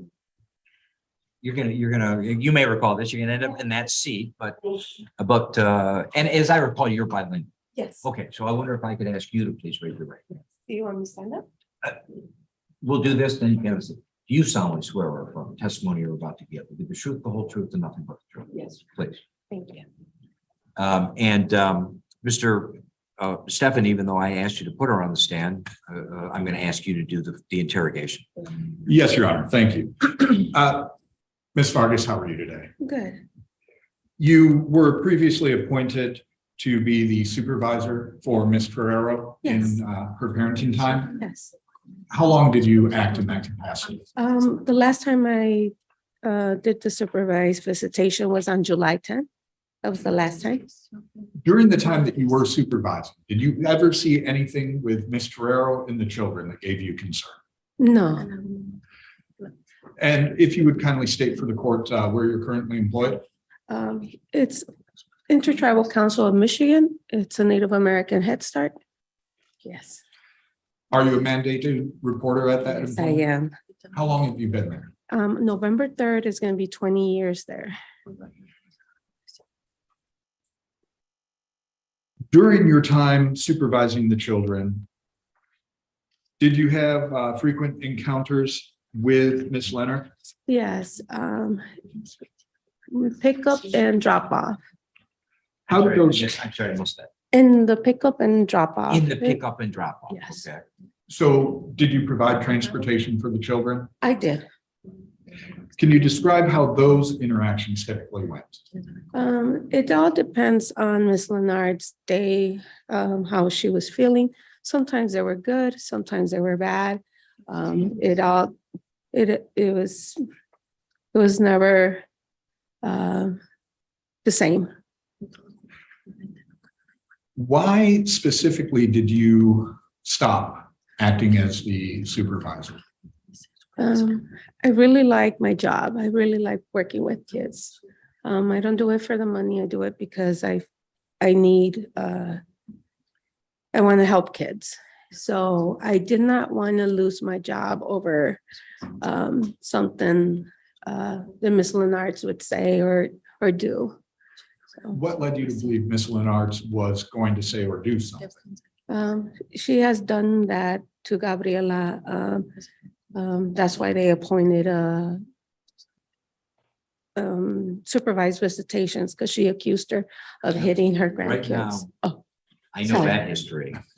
Let's keep us focused on the contact Sorry. you have had with Ms. Leonard's that led you to resign from being the supervisor. Basically, I didn't want the same thing that happened to her to me, if that makes sense. Well, it makes sense, but were there specific incidents or threats or anything else? Or was it just you didn't trust her that she might not do to you what you believed she had done to Mr. Herrera? Like there's texts that she wrote to me, and also she would accuse me of interrogating her grandkids, and it's not interrogating, or I just ask if they ate, if how much, because a court, depending on how much they eat, Miss Gabriela would make either breakfast or just a snack, and she would take it the wrong way and say, "You are asking too many questions," and she would tell me, I don't want you to interrogate my kids and things like that. You were present in the courtroom when I made this statement. Did Miss Lennart ever accuse you of trying to kidnap the children? Yes. Can you elaborate on that? Gabriela had a vacation that she was planning to take the kids. Over 2 years, she was paying for these vacations. And I believe she asked her if she could take them. She said no. Ms. Lennart said no. So Gabriela went to these vacations on her own with her husband. That Sunday, Miss Gabriela asked me if I would pick up the kids, take them out to Chuck E. Cheese so she could have a visitation through the phone, through Zoom or through video. And I said, yes, I would do that for them. And I took the kids to Chuck E. Cheese. They talked to Gabriela. They had a good time. They spent time with her over the phone. And I also took my son, and he's 7-year-old, and later on took them back to the house. She was fine. Ms. Lennart was fine. There was no problems until maybe 2 weeks later. Then she remembers that I took them to Chuck E. Cheese and was upset, and then didn't allow me to pick up the kids anymore when it would change. So at that point, she would no longer allow you to provide transportation for the children? Yes. And what did she say to you that let you know she was upset about you taking the children to Chuck E. Cheese? She said that I did not have visitation rights, that I was not supposed to do any visitation rights, that I was not supposed to pick up the kids. You mentioned that you did this so Gabriela could FaceTime or Zoom with the children. During your period observing her doing her parenting time, was she allowed to do phone calls with the children when they were with Miss Lennart? No. So was this her only way of being able to see the children during Yes. that time? Yes, because that was her visitation time. Were there any other specific statements made by Miss Lennart that caused you to be afraid that you would lose your job or that your employment could be in jeopardy? There's not a lot of communication. I tried to communicate with her, specifically of Joseph. There was an incident with the sword. I was trying to communicate with her, but I was told that she was in the bathroom, and then later told that she was in Las Vegas. And then I just wanted to have communication with her to let her know what happened with the child. You said there was an incident with the sword. When did that occur? I believe that was on July 10th. What happened? We went to the store, and Joseph was being sneaky. He when I purchased my things, he put that sword in my bag, so they got ringed. And we told him that that's not something we do, that you needed to ask permission, and that Gabriela had said no to that sword because she didn't want him to hit Betsy with it, and that that what was done, but it was going to stay in Gabriela's house so she could supervise him, watch him, that he wouldn't hit Betsy with it. So we agreed on that. And when we went to drop them off, he grabbed the sword and he ran into the apartment. So then I talked to Jesse, and Jesse made Joseph come upstairs, give me the sword. And Joseph said, "You're hurting me, you're hurting me." And I was like, "I'm not doing this. I'll let Dad take care of it. I'll let Dad take, action." And he took it and never had any problems with Jesse. He's very nice person. And I just didn't want to be accused of hurting him. And I tried to talk to Ms. Lennart, but she told me she was with her mother, that her mother was very sick and ill. So then I said, we will talk about this in another occasion. I understand if your mom is in the hospital, this is not something you want to talk, it's okay. But later found out that she wasn't in the hospital with her mom, that she was in Las Vegas. And that kind of upset me, or because I was lied to, and I really wanted to communicate with her. I really just wanted to tell her what was going on. That's it. We did. So And you are going to remain silent during this testimony, aren't you? Aren't you? Thank you. what did you view your role as the supervisor for this parenting time? Can you repeat that again? Sorry. You indicated you were trying to talk to Ms. Lenartz as well. What did you view? You were appointed as supervisor for Ms. Carrero's parenting time. What did you view that role to mean? What did you think you needed to do in that role?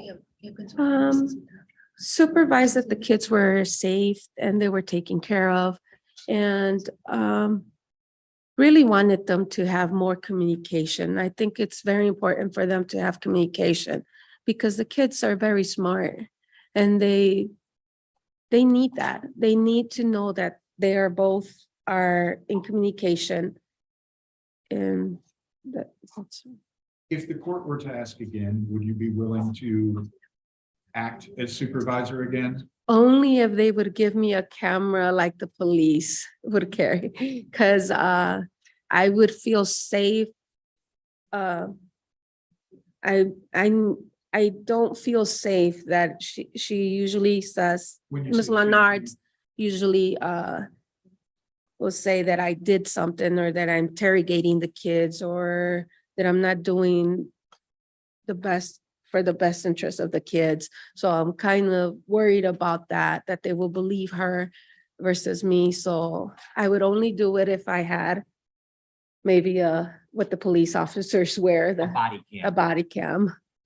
So you guys could see both sides, because so that way you could see how she acts with the kids and how she plays with the kids and how she acts with the grown-ups or the kids. Just in last little bit of follow-up, you were also able to somewhat observe Ms. Lenart's interactions with the children. Yes, Did any of her interactions with the children give you concern? yes. There was a time that I needed to talk to her and I just wanted to talk to her about something that had happened with the kids. She started yelling in front of the kids and I needed to stop and immediately leave that situation. Did you ever have any concerns on how she interacted with the children directly? Yelling, just yelling. Any concerns with her supervision of the children? Yes, Joseph says that he's allowed to be in the woods anytime he wants, I'm sorry, Joseph said what? that he's allowed to be in the woods anytime that he wants. Yeah, there's Got like it, little got it. woods. Okay. Betsy says that she's not allowed to go to the living room because that's Joseph's bedroom. And she has to be in her room all the time. I have nothing further this time. Your Honor. Ms. Newhouse. Thank you. Ma'am, you were only hired as a supervisor. You weren't hired as a worker on this case. Is that correct? Correct. Volunteered, not hired. Okay. Yeah, you're right. Isn't it true that at the very first visit that occurred on March 22, either you and or Ms. Reina Torero called the police? It did happen. I don't know if it happened that day, but it did happen when we went and picked up the kids and she wouldn't let Gabriela take the kids. So then we would have to call the police for the police to document that stuff. So you're alleging that she didn't allow the visits to happen? That's the only reason we would call the police, to report or to document not being able to pick up the kids. Okay, and how many times did that happen in your? It happened a few times, maybe 2 times.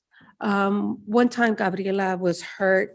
She had a burn in her hand from her work and she couldn't drive because she took a pill.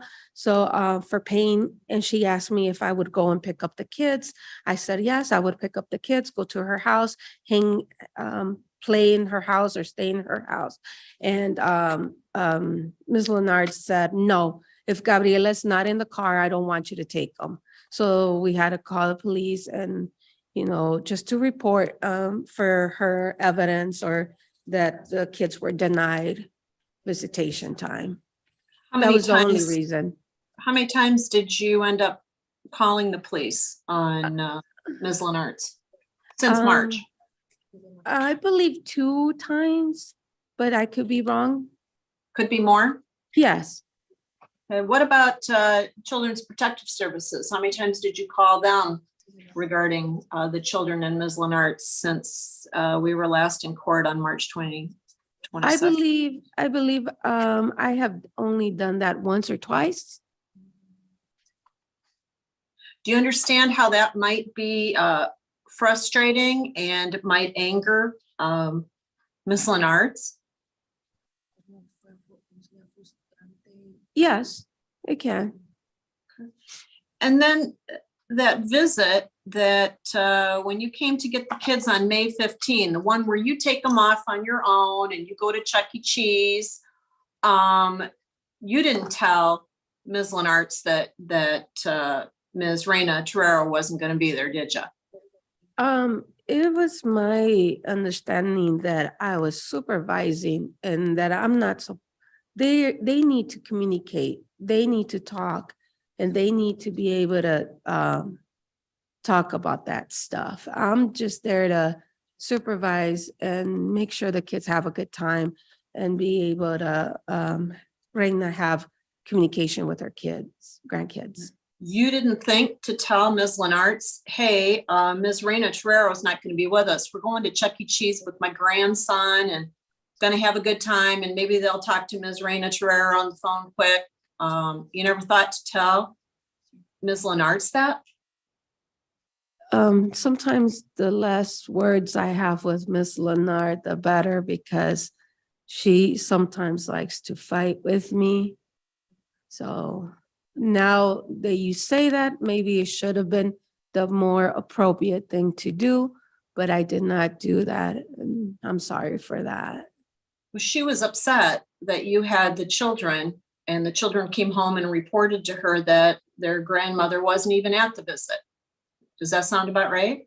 She was not physically there, but she was in the phone, by video camera all the time.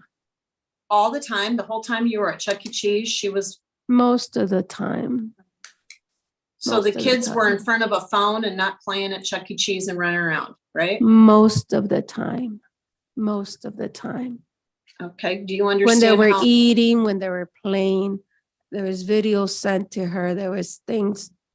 I had a little video phone. I had the phone with me showing them, look, they're playing. This is what they're doing. They're talking. After the Chuck E. Cheese, we even went to see pets. We went to see dogs. We went to see spiders because that's what the kids wanted to see. They talked to Miss Gabriela and talked about getting a pet, talked about spiders. So they had my phone and that's what they were doing. And you thought that was consistent with the court's order? The kids look, yes. Excuse me, let her finish, please. What were you I saying? apologize. The kids ahead. look forward to Sunday's visits. They look forward to seeing me talking, having some attention and doing things that they like. So yes, I did think about them. That was Mother's Day weekend. I left my 5 kids, did not go out to eat with them so I could do this for those kids. I hadn't seen my daughter. She serves in the Army. She's a medic. And I really wanted to see her that weekend, but I asked her if it was okay if I come and take some time with these two kids that needed some love and attention, and just to distract them from all this chaos. Just wanted them to have a good time. Thank you. Nothing further. Mr.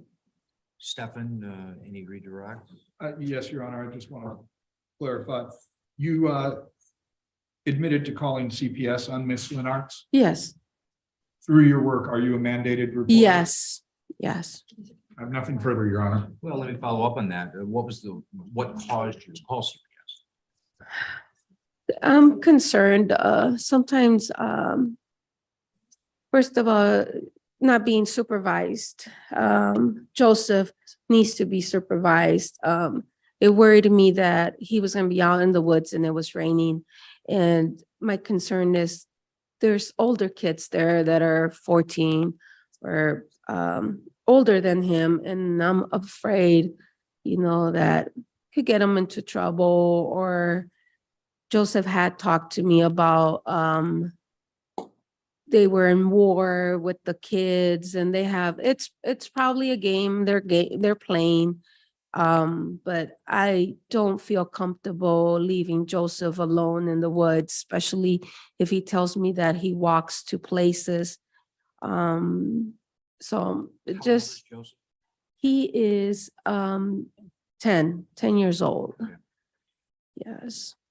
I wouldn't leave my son like that, so I just concerned and just wanted somebody to check on him.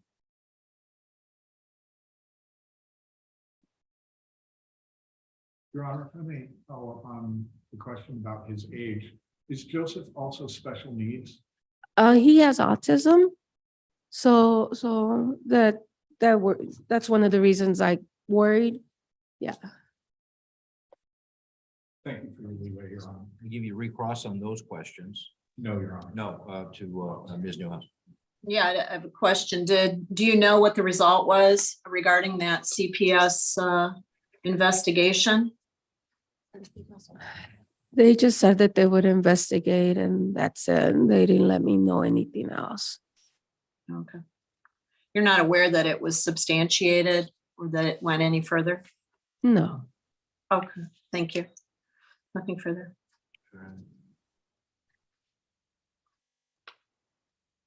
Ma'am, do you have any suggestions or ideas about who could presume the role that you were playing? So that my order that permitted the other grandmother to see these children could be fulfilled? I know that there's agencies that would do that. They told Gabriela that there's an agency where at the gym where she could go and get supervised visitations there. She tried to do that, but it never went through. I don't know why. You know whether that cost money or whether it was. She is willing to pay. I think it was $50. She's willing to pay. She So just your wants to. understanding is that she would be willing. Yes. Follow-ups combined, 2 questions or 1 question? No, Your Honor. All right. Thank you very much. Thank you. Appreciate you coming in. Appreciate you testifying. Oh, yes, thank you. I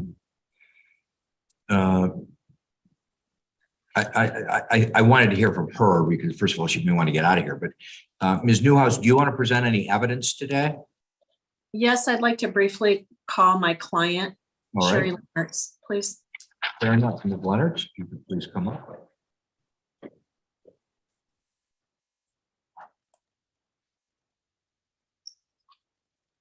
Please raise your right hand. You solemnly swear or affirm testimony you're about to give will be the truth, the whole truth, and nothing but the truth. Go ahead. Have a seat, please. Thank you. Go ahead, Ms. Newhouse. Thank you. Could you please state your name for the record? Sherry Lynn Lenartz. And Ms. Leonards, you're the paternal grandmother of the children and the guardian? Yes, that's correct. Okay, can you tell us visitation, the first visit, it sounds like was March 22 following the court's order? That is correct. Okay, how did that visit go?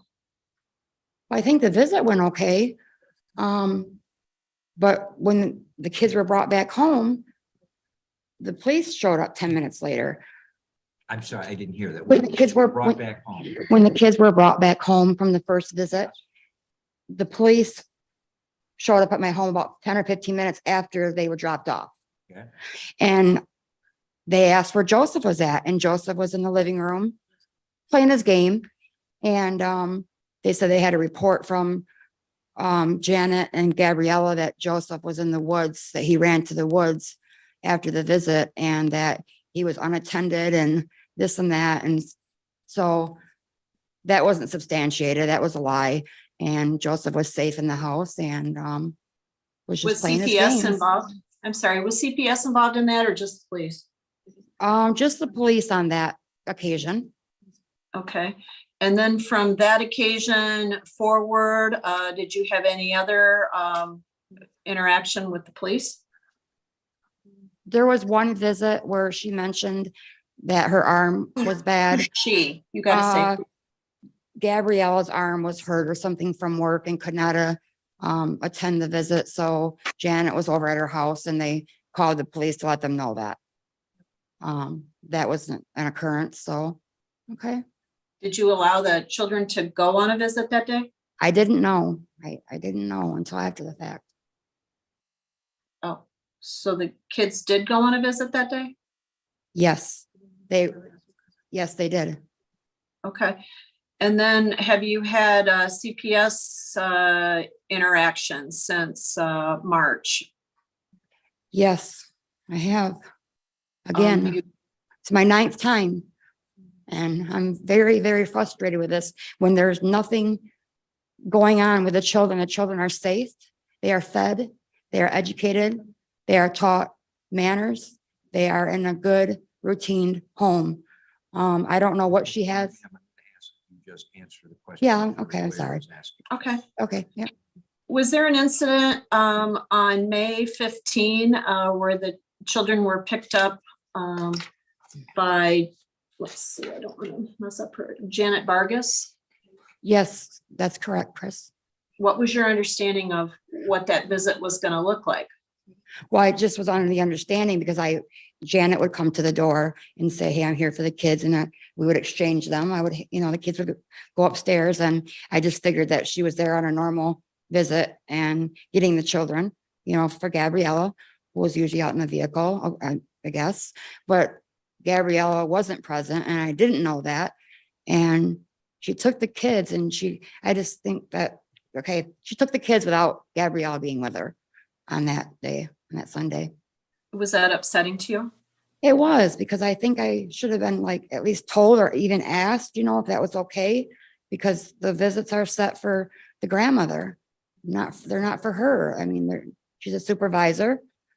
And Did you use the word kidnapping to her? I just said that because she said that I shouldn't be making a big deal about it. And I said, well, in all reality, if you want to be technical, that is I said, it's like kidnapping. I didn't accuse her or threaten her or anything like that. And I have the text messages from that. I wouldn't accuse her of that, but I just said, in all reality, that's what it was. I wasn't told or anything. I'm the guardian. I should know these things. When was the last visit that, well, okay, so from July 10, it sounds like, through September 15, there weren't any visits? Is that right? No, she never called me. She never called me for 8 weeks. And then she had called on a Thursday in September, mid-September, and asked to talk to the kids. And I said, of course, sure. And Once again, who's she? I'm sorry, Gabriella. Okay. Gabriella, and she talked to the children. It was after school on a Thursday. I remember it was a Thursday. And she wanted to see the children, and she asked me if she could take them to, Craig's Cruisers or something on her own. And I said, no, I'm not going to do that. I'm not going to break the court order, and I don't feel comfortable doing that. So she kind of asked if she could see them. And we set up a time for the following week to meet at the park which I went down in my car and brought the children down there so that they could see her and have some time with her, and I supervised it. And yeah, and that's what happened. Okay. Yeah. So you facilitated that. Correct. visit. Did the children have a good time? They seem to have a good time. Yeah. I Okay. hadn't seen her for a couple months, and so yeah, they seem to be okay. Having a What's your nice time. position, best interest wise regarding, let's start with Joseph, seeing his maternal grandmother? Are you in favor of that? What should that look like? I'm so back and forth with it. I don't like the questioning of, the 4 hours that she receives with Joseph. Shouldn't be asked questions. She shouldn't be, asking about what's going on at home. It should be quality time. What are we now talking about? She asked what I thought was the best interest of. No, I get that, but then you started answering it, and there was something about 4 hours or something. The 4 hours should be spent like quality time and, not with like questioning and asking questions during that visit time. Like they shouldn't be asking them questions and interrogating. Is it your understanding that when she has parenting time, that she has to do what you want her to do? No, not at all. I just don't think it's fair to the children to have to, I don't think it's healthy for their brains to be asked questions all the time, Your Honor. Okay. Okay, and does he, if he said anything, what does he want? Does he want to see his maternal grandmother? He has said that he wants to see her, and he's talked to other, like CASA and stuff, and he does want to see her for those 4 hours, and I asked him if he wanted to go even a little longer, and he said, no, Grandma, I want to see my grandma and for 4 hours still. And that's where we're at with that right now. Is Joseph age 10 with a diagnosis of autism running around in the woods unsupervised? No, Joseph has a place, what do you call it, a perimeter behind my home of how far he's allowed to go. And I go back there. If he doesn't check in 20 minutes, I'm right outside calling his name. Joseph, why haven't you checked in? Get in the house now. You didn't follow directions, etc. So he doesn't take off nowhere, and he knows his boundaries, and for having mild autism, he does very well with it. He's never been he does fine in the woods. He's playing with Okay. his friends. And briefly, there was an incident regarding a sword at your house. Right, that's correct. Were you there? No, I wasn't there, but I Okay, just stop speak to- then. Okay. Stop then, okay? Okay. Betsy, how old is Betsy? Betsy is 7. Okay, and tell me about Betsy. Does Betsy enjoy these visits with her maternal grandmother? She says she doesn't want to go. And she still says that to this day. And she says that she'll go if Joseph goes. That's kind of ends up being her final answer. But she's not comfortable going. She doesn't want to go. And she's told other people in authority of that too, like the police, CASA, Travis from guardianship, etc. So you're not opposed to the children having supervised parenting, grandparent time with their maternal grandmother. Is that your position? No, I'm not. That's fine. And it sounds like the supervisor is no longer willing, Ms. Vargas is willing to do that. Would you be willing to look at some other supervisor or at a supervising agency? Yes, there is an agency that will help with this. And they You did would- contact me very recently. What And, agency specifically? I can't think of the name.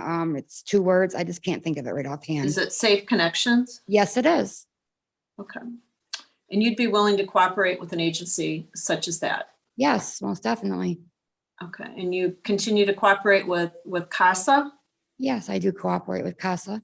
Yes. How often do they see the children?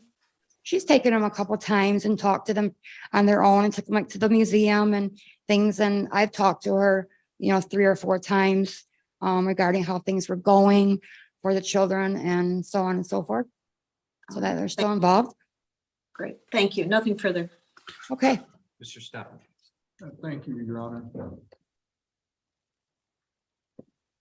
Ms. Leonards, do you still believe supervision is necessary for Ms. Ferrero's parenting time? Like I said, I'm back and forth with it, you know what I mean? There wasn't a lot of time spent with supervision because of Janet not doing it very much, anymore. So, Was yeah. your understanding the supervision was put in place because of a pending CPS investigation? That a couple of reasons why that, yes. And were you aware of the end results of that CPS? Yeah, we already all know that in the ending results. That's correct. We established CPS did not substantiate at the last hearing. I was just clarifying that for, given That's that they fine, did I not. just want to let you know that that had been established, but go ahead. I appreciate that, Your Honor. Given that CPS did not substantiate, why do you still believe it is necessary for my client to have supervised? It's very easy to answer. Betsy does not want to go. There's a reason why she doesn't want to go.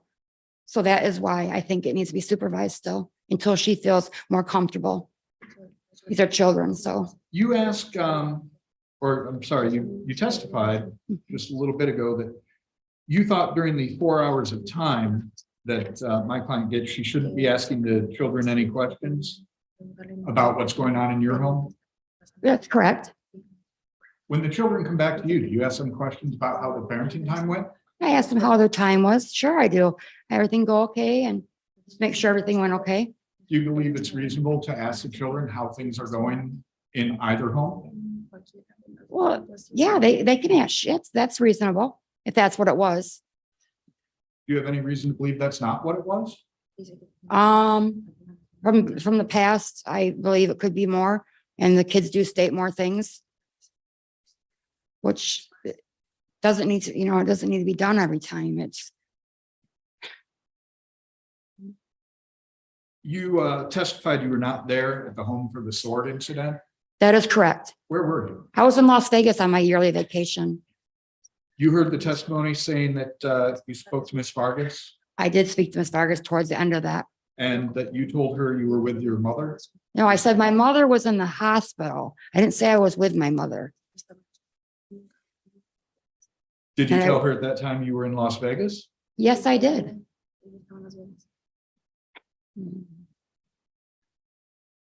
I don't need to tell anybody where I'm Right at. now, ma'am, you answer the question. Right. You don't make speeches. Thank you. Okay, Your Honor. Since May of last year, have you witnessed any parenting time besides the September incident with my client and the children? Since May of last year? Since May of this year, when this order was put Okay. in place? Have you witnessed? my No, I client? have not. And on that September date that you took the children to the park, did you witness any inappropriate behavior between my client and the children? No, I did not. I have nothing further, Your Honor. Redirect Ms. Newhouse. No, thank you. All right. Thank you very much. You can step down. Thank you. Any additional evidence, Ms. Newhouse? No, Your Honor. Mr. Stefan, did you want to present any evidence today? Yes, Your Honor. Although if I may, the court had suggested it may be willing to allow us to see the CASA report. Yeah, for the but DHS. it sounds to me like Ms. Newhouse may have seen the CASA report, but maybe not the DHHS report. Can I ask you to make copies of these? And Ms. Newhouse will email you the DHHS report. We'll make you copies of both. Thank Did you have the CASA report? I don't have. Okay, all right, so we'll make you a copy of that. Your Honor, if I could ask for just a brief recess to actually see the report before I get my client on the stand. I'll give you that. I have been on the bench since 8 o'clock this morning without any kind of a break. I want to get this hearing finished, but I also want to give everyone a chance to be heard. So it will be a brief break. Yes, Your Honor. I just, Fair enough. Thank you. I don't want to walk into a question that's already been I guess answered. it's only fair. I mean, I think you're entitled to review the report. I think you both are. I said that earlier, and I think I just forgot to ask Deb to actually make copies and get it to you. So we're doing that now. Thank you, Your Honor. And if you see anything, Ms. Newhouse, that you weren't aware of, I'll give you a chance to. I just, are we gonna put these in as exhibits or don't we do that on these minor Well, guardian? as a general rule, the department doesn't like us to make things as exhibits, but the CASA report, I don't have any particular feelings about that. I mean, I'm the one who appointed CASA, but these cases are in between cases. They're not abuse and neglect cases. They're not custody and parenting time cases. And the department is territorial about these investigative reports that used to be called home studies. Now they're called investigative reports, and we ask them, are we able to share these? And their usual answer is you can share them during the hearing, but we don't want you to distribute copies. But I'm making an exception to that because in part Ms. Newhouse is not here. I want to be fair about that. Okay, thank you. You're welcome. As soon as she gets back, I'll find it. Do you know, Ms. Newhouse, whether Deb has your email address? She does, because I requested that report about an hour ago. Well, there you go. Well, she's been here sitting next to me, so. Hour and a half. Maybe I sent it to Kathy. I'll send it to Deb. Yeah. Yeah, Kathy's not in today. Okay. So, but again, I think she's copying it right now, so. Okay. I'll get her my email.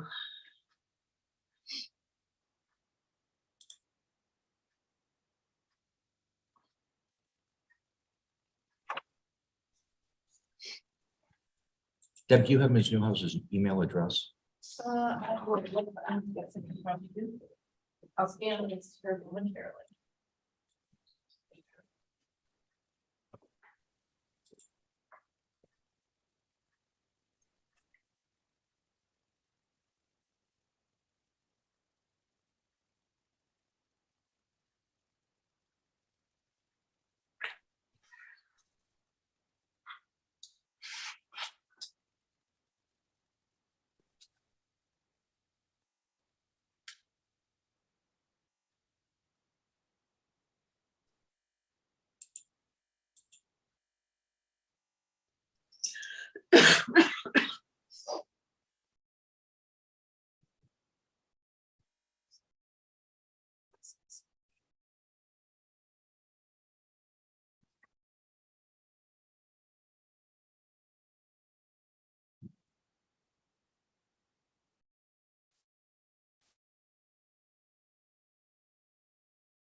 Did you scan it?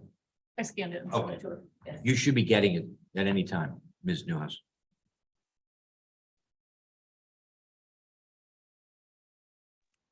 Got it. Good.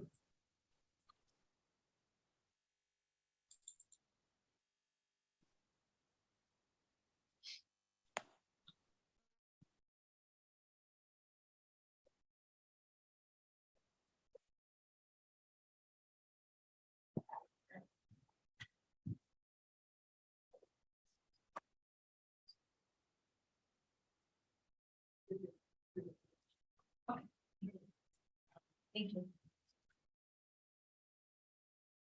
Yeah, folks in the back, I wanted to make sure that we didn't have a separate hearing with you folks because you've been here a long time too.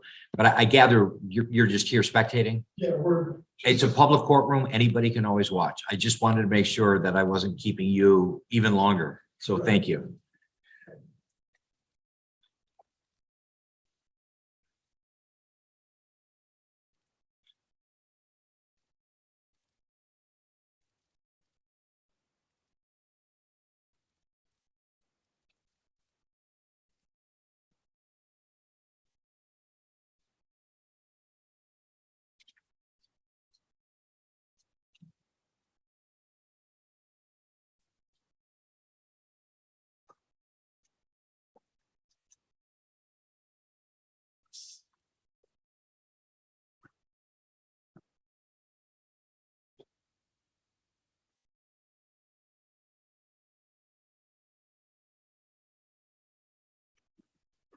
Your Honor, thank you for that You're welcome. brief period. At this time, I would like to call my client, Ms. Reina Torres.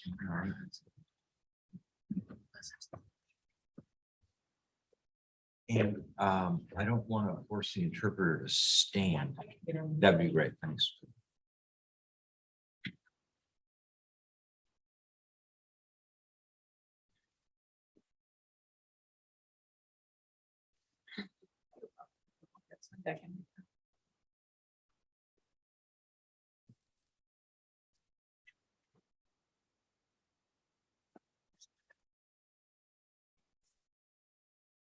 I remember, did I already put these folks under oath? Yes, you placed everyone under. oath. That's what I thought. So, I know you know this, but I always remind people with the interpretation, you may have to take pauses. Yes, Your Honor. Thanks. Well, sometimes it's simultaneous and sometimes, they need a chance to interpret. Like you in your former life, like in the criminal world as well. Yeah, there you go. do a lot of this. Exactly right. Ms. Reina Torres, Señora Reina Torrero, when is the last time you got to see your grandchildren? ¿cuándo fue la última vez que usted miró a sus nietos? Fue en la fecha que dijo Janet. No sé. The last time she see her grandkids was the date that Janet mentioned. That was the day in September. Yes. La fecha de septiembre? Ujú. Yes. How did your time with them go at that time? ¿Cómo fue su tiempo con ellos en ese tiempo? El tiempo que pasábamos era pues muy divertido porque ellos estaban contentos, Betsy feliz por verme. She said the times that she seen them, the kids were very happy, very excited to spend time with them. Betsy was very happy and excited to spend time with her and see her. A veces sí me daba tristeza porque ella empezaba a contar los minutos porque dice que ya se tenía que regresar y no quería. She saying that Betsy sometimes would mention that it was time for her to go home, and it would make her sad because she would count how many minutes were left for her to go home and that she did not want to go home.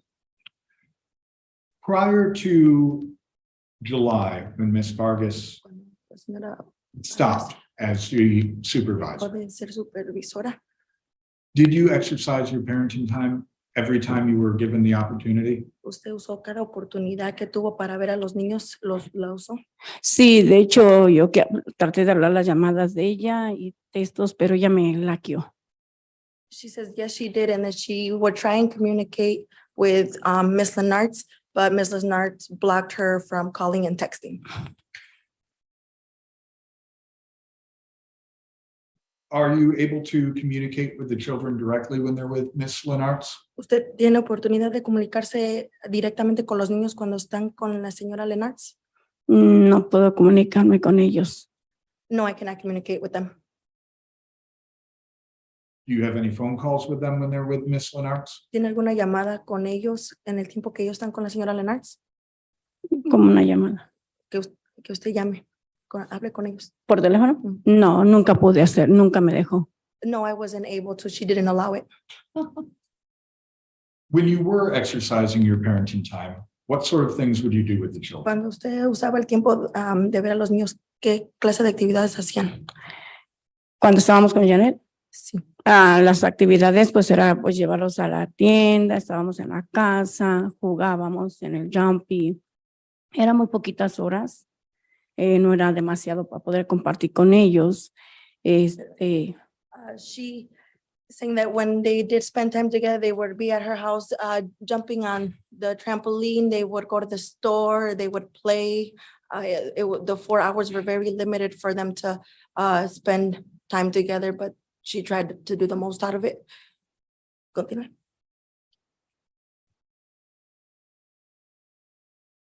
Do you feel that your parenting time needs to be supervised still? ¿Usted siente que su tiempo con los niños necesita ser supervisada? No, no es necesario porque pues todo el tiempo pues ahora sí que Han pasado muchas cosas y yo no necesito ser supervisada. En primera, yo no soy mala, no soy de las que las ando interrogando, eso es mentira. No es tampoco de que Betsy no se quiere ir conmigo, eso es mentira, porque a veces no se quiere regresar. I don't feel like I need to be supervised. I'm not a bad person. I don't mean no harm. I think that I don't need to be supervised. The kids seem fine. Continúa.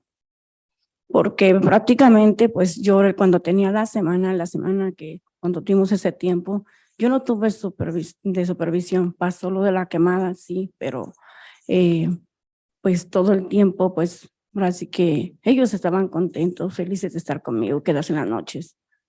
Prior to the supervised visits, I had them week to week. They were fine. No, other than the burn that Betsy had, we were fine with them, no major issues. So I don't believe I need to be supervised. Not directly a question, but Ms. Torres, if you would pause to allow the translator to catch up, maybe just 2 or 3 sentences at a time. No fue directamente pregunta, pero que tome unas pocas pausas para que me deje interpretarle así. Yeah. I have to say this because I know this is not intentional. You also speak enough English that sometimes you are also speaking in English. I get that, but it gets a little complicated. And in some ways, I almost prefer if you just spoke Spanish and we'd have the interpreter interpret it. Because sometimes it's a little difficult when you're going in and out, which is not a criticism of you, but I just want this to be able to be easily understood. Are you okay with that? Que si está bien que lo interprete todo completo. Thank you. Gracias. Thank you. Ms. Reina Torero, if the court, would you be willing to comply with supervision to be able to see the children still? Si la corte le pone supervisión, ¿usted estaría de acuerdo seguir viendo a los niños? Está bien, no, así que la decisión la toma el juez. Yo no puedo decidir yo qué más quisiera, que sé que los niños.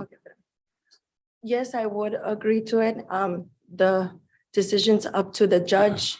The only thing I want is to see the kids.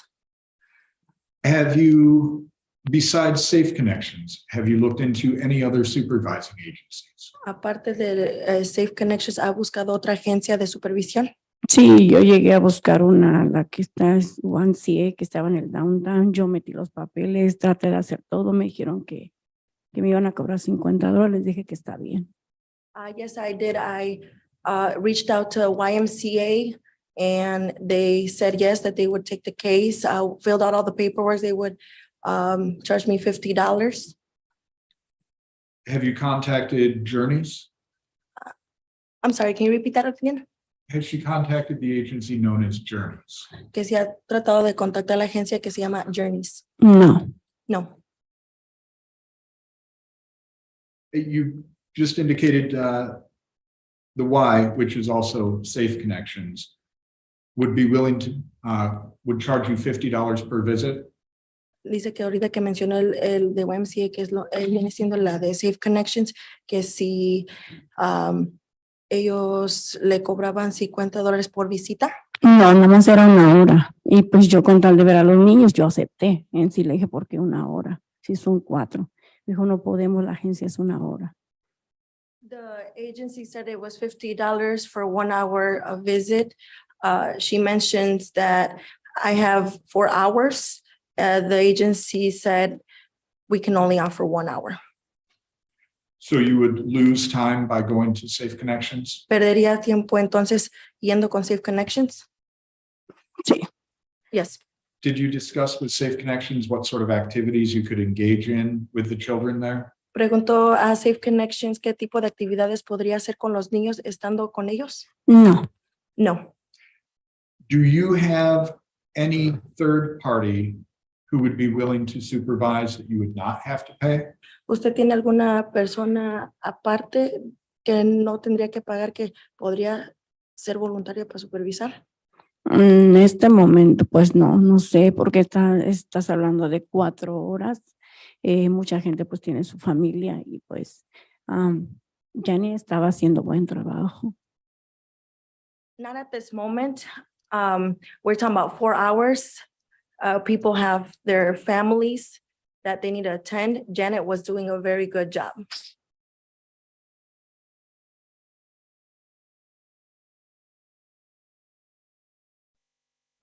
Do you believe it is in the best interest of the children to have a relationship with you? ¿Usted piensa que es en el mejor interés de los niños tener una relación con usted? Claro que sí, ellos vivieron toda la vida conmigo desde bebés. Yes, I do believe so. They've been with me their entire life since they were babies. I have nothing further, Your Honor. No tengo ninguna otra pregunta.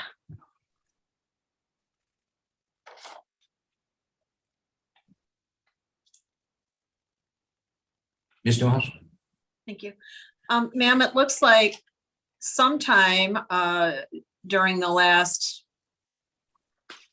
reporting period, your phone was disconnected and you've changed your phone number. Is that correct? Dice que durante las últimas visitas parece que usted cambió de número de teléfono o estuvo desconectado su teléfono. No, yo cambié, pero yo le dejé saber a ellas, yo le mandé un texto que había cambiado mi número. No, not disconnected. Yes, changed my number. I did let Sherry know that I changed my number. How many times did you call the police since March? ¿Cuántas veces llamó a la policía desde marzo? Enero, febrero, marzo. Fue cuando me está haciendo la pregunta, cuando fue que Janet estaba en supervisión. Are you asking me since Janet was in supervision? I'm asking you, since we were in court last time, how many times did you call the police regarding issues about Sherry? Desde la última vez que estuvieron en la corte, ¿cuántas veces llamó a la policía sobre problemas con Sherry? Pues no sé exactamente decirles porque hay varios reportes y yo los fui a recoger a la policía. She's not absolutely sure. There's several reports and she did go get the reports from the police. How about Children's Protective Services? Do you know about how many times you've called them since March regarding Sherry and the children? ¿Qué tal la protección de niños? ¿Sabe cuántas veces le llamó a ellos desde marzo que última vez estuvieron aquí en corte? ¿Quién le llamó, ella o yo? Who called her or me? I thought the question was, how many times have you called CPS La since we were pregunta fue last cuántas here? veces usted llamó a CPS desde que estuvieron aquí en la corte. No, fueron 2 veces. Only 2 times. And do you admit that Ms. Vargas took the children without you present in person to Chuck E. Cheese on one of those visits? ¿Usted acepta que la señora Vargas se llevó a los niños sin que usted estuviera presente al Chuck E. Cheese? Claro que sí. Yes, I do. Do you believe that that was appropriate? ¿Usted piensa que eso fue apropiado? Yo pienso que sí, para que los niños se distrajeran. Yes, I do believe so the kids would get distracted.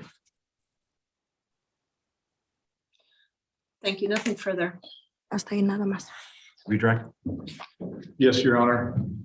That visit at Chuck E. Cheese, En el Chuck E. Cheese. were you present by video for that visit? La visita del Chuck E. Cheese, ¿usted estuvo presente por video? Sí. Yes. Did you interact with the children during that visit? ¿Tuvo interacción con los niños?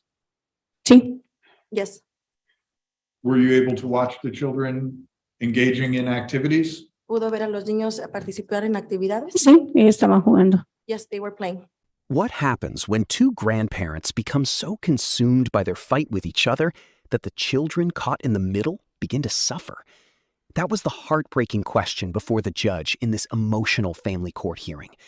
The case wasn't about deciding who loved the children more. Everyone agreed that both grandparents cared deeply about them. The real issue was whether the adults could finally put aside their personal conflict and focus on what the children actually needed. One grandmother testified that she didn't believe supervised visits were necessary. She told the court she had cared for the children for years without major problems and insisted she wasn't a danger to them.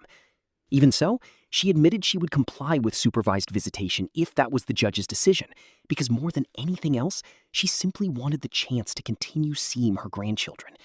She explained that she had already contacted different agencies willing to supervise visits, but the cost, time limits, and logistics made the process extremely difficult. When it was finally the judge's turn to speak, the courtroom became silent. The judge said something that immediately captured everyone's attention.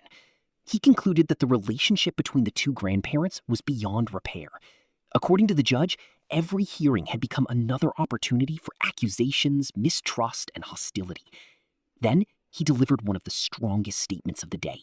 He told both grandparents they should be ashamed of themselves for allowing their hatred toward each other